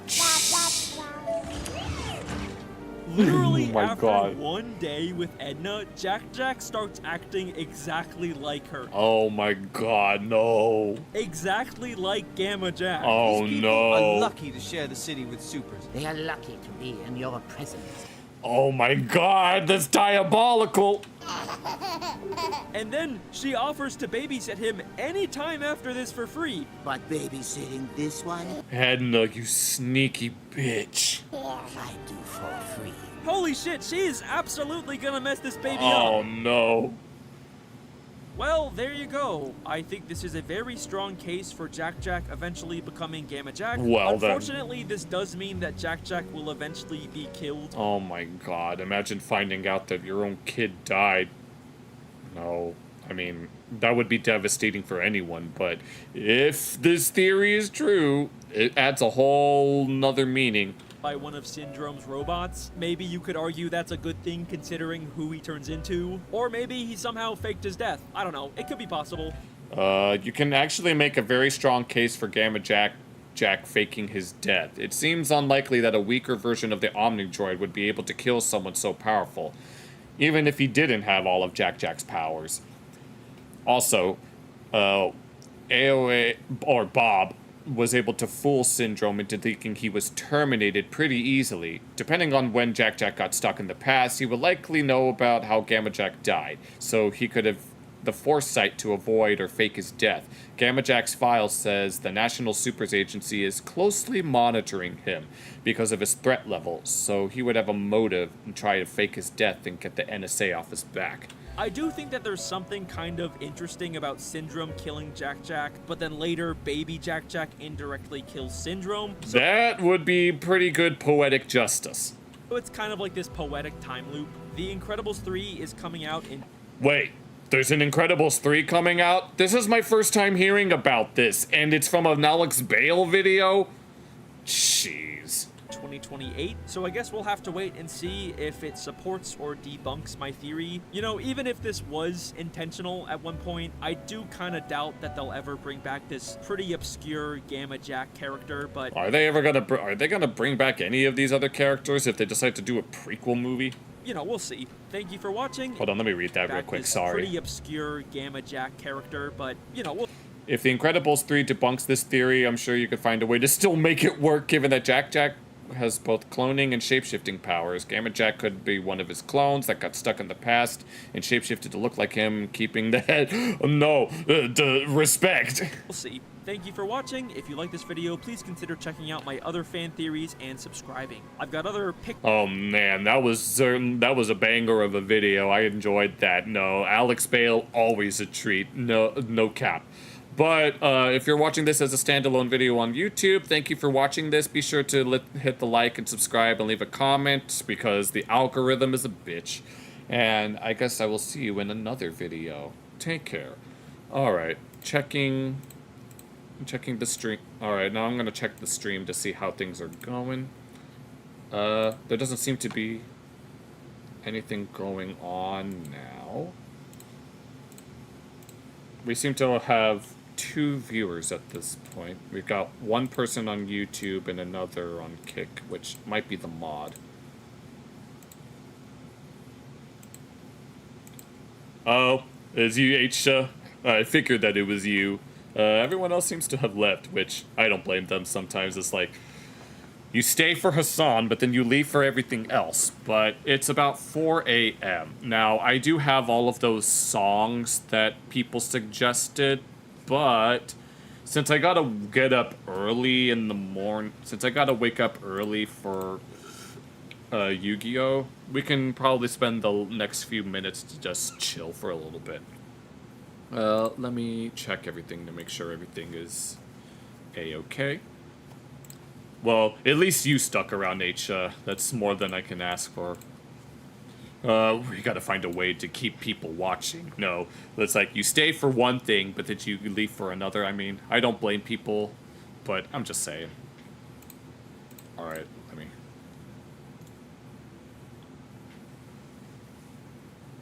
Alright, here, let me move this over. So yeah, that was a pretty fun stream. We got a lot of interactions tonight, which I'm very, very grateful for. And of course, Aisha is the one that stayed the whole night. Thank you so much for staying the whole night. I mean, I don't expect to have a constant viewership the whole time from a whole entire group of people. We're trying to optimize the Kick channel right now. One of the mod was telling me that the optimization is going very well, so I don't know how long it's gonna take though, because like there's a lot to do. We had to make sure that the average amount of viewers is at, I think it's 30. We need to have an average of 50 viewers within the past 30 days, which shouldn't be that hard. Obviously, it's going to take a while before we get, like, verified and stuff. But when that happens, it's going to be very, very exciting. But, Aisha, do you have any closing thoughts or anything? I guess we can wrap up the stream early. I can imagine that some people might be busy or anything like that. I just want to make sure that everyone's gotten their fill. I mean, I don't want to stream for too long if it's just... I want to make sure that I get, like, interaction, because I know that interaction is, like, very important. So, if anyone is watching, if you have any final thoughts on today's stream, if I know that not everyone watched the whole thing all the way through, but even the slightest amount of interaction, thank you, H. That's certainly very thought-provoking. I appreciate the deep intellectual conversation that we are having right now. So, let's see. Yeah, we got... So, do you have any other final thoughts before we wrap up? Yeah, because I gotta get up early. Yeah, I meant to. Yeah, I've been meaning to end the streams earlier than before, and I forgot to I forgot to hit record again. Oh well, I'll download the VOD off of YouTube. I gotta... Son of a bitch. Oh well. Maybe I could retitle the VOD, but I gotta go... Who was it that... There was someone that mentioned... Oh yeah. Okay, yeah. Oh yeah, this is Medgar. Wanted... yeah, apparently the comments are disabled on my VODs, which is not great. I got, once I'm done with the stream, I gotta fix that, like, right away. I want to make sure that people are able to comment. I didn't know that the comments would be disabled. No, that's bad. That's very bad. I need to make sure the comments are enabled. But, if no one has anything else to say, I guess we can end the stream here. I had a lot of fun tonight. Everyone was super chill. We got a lot of interaction, and thank you all so much for watching, even if it's like a whole 3 people. But we definitely got some new faces, so I'm very grateful for that. But I will be back Monday night at the same time. Yeah, I have to make one of the best ways to grow a Kick audience is to stream at consistent times and consistent days. And I think I'm gonna lock in on this schedule. Yep, thank you so much for watching the stream. And I still have the list of songs that we can listen to if we have the time on Monday. But I really wanted to react to some videos. But thank you all so much for watching. Take care. Thank you to Royal. Thank you for also watching as well. Take care, everyone.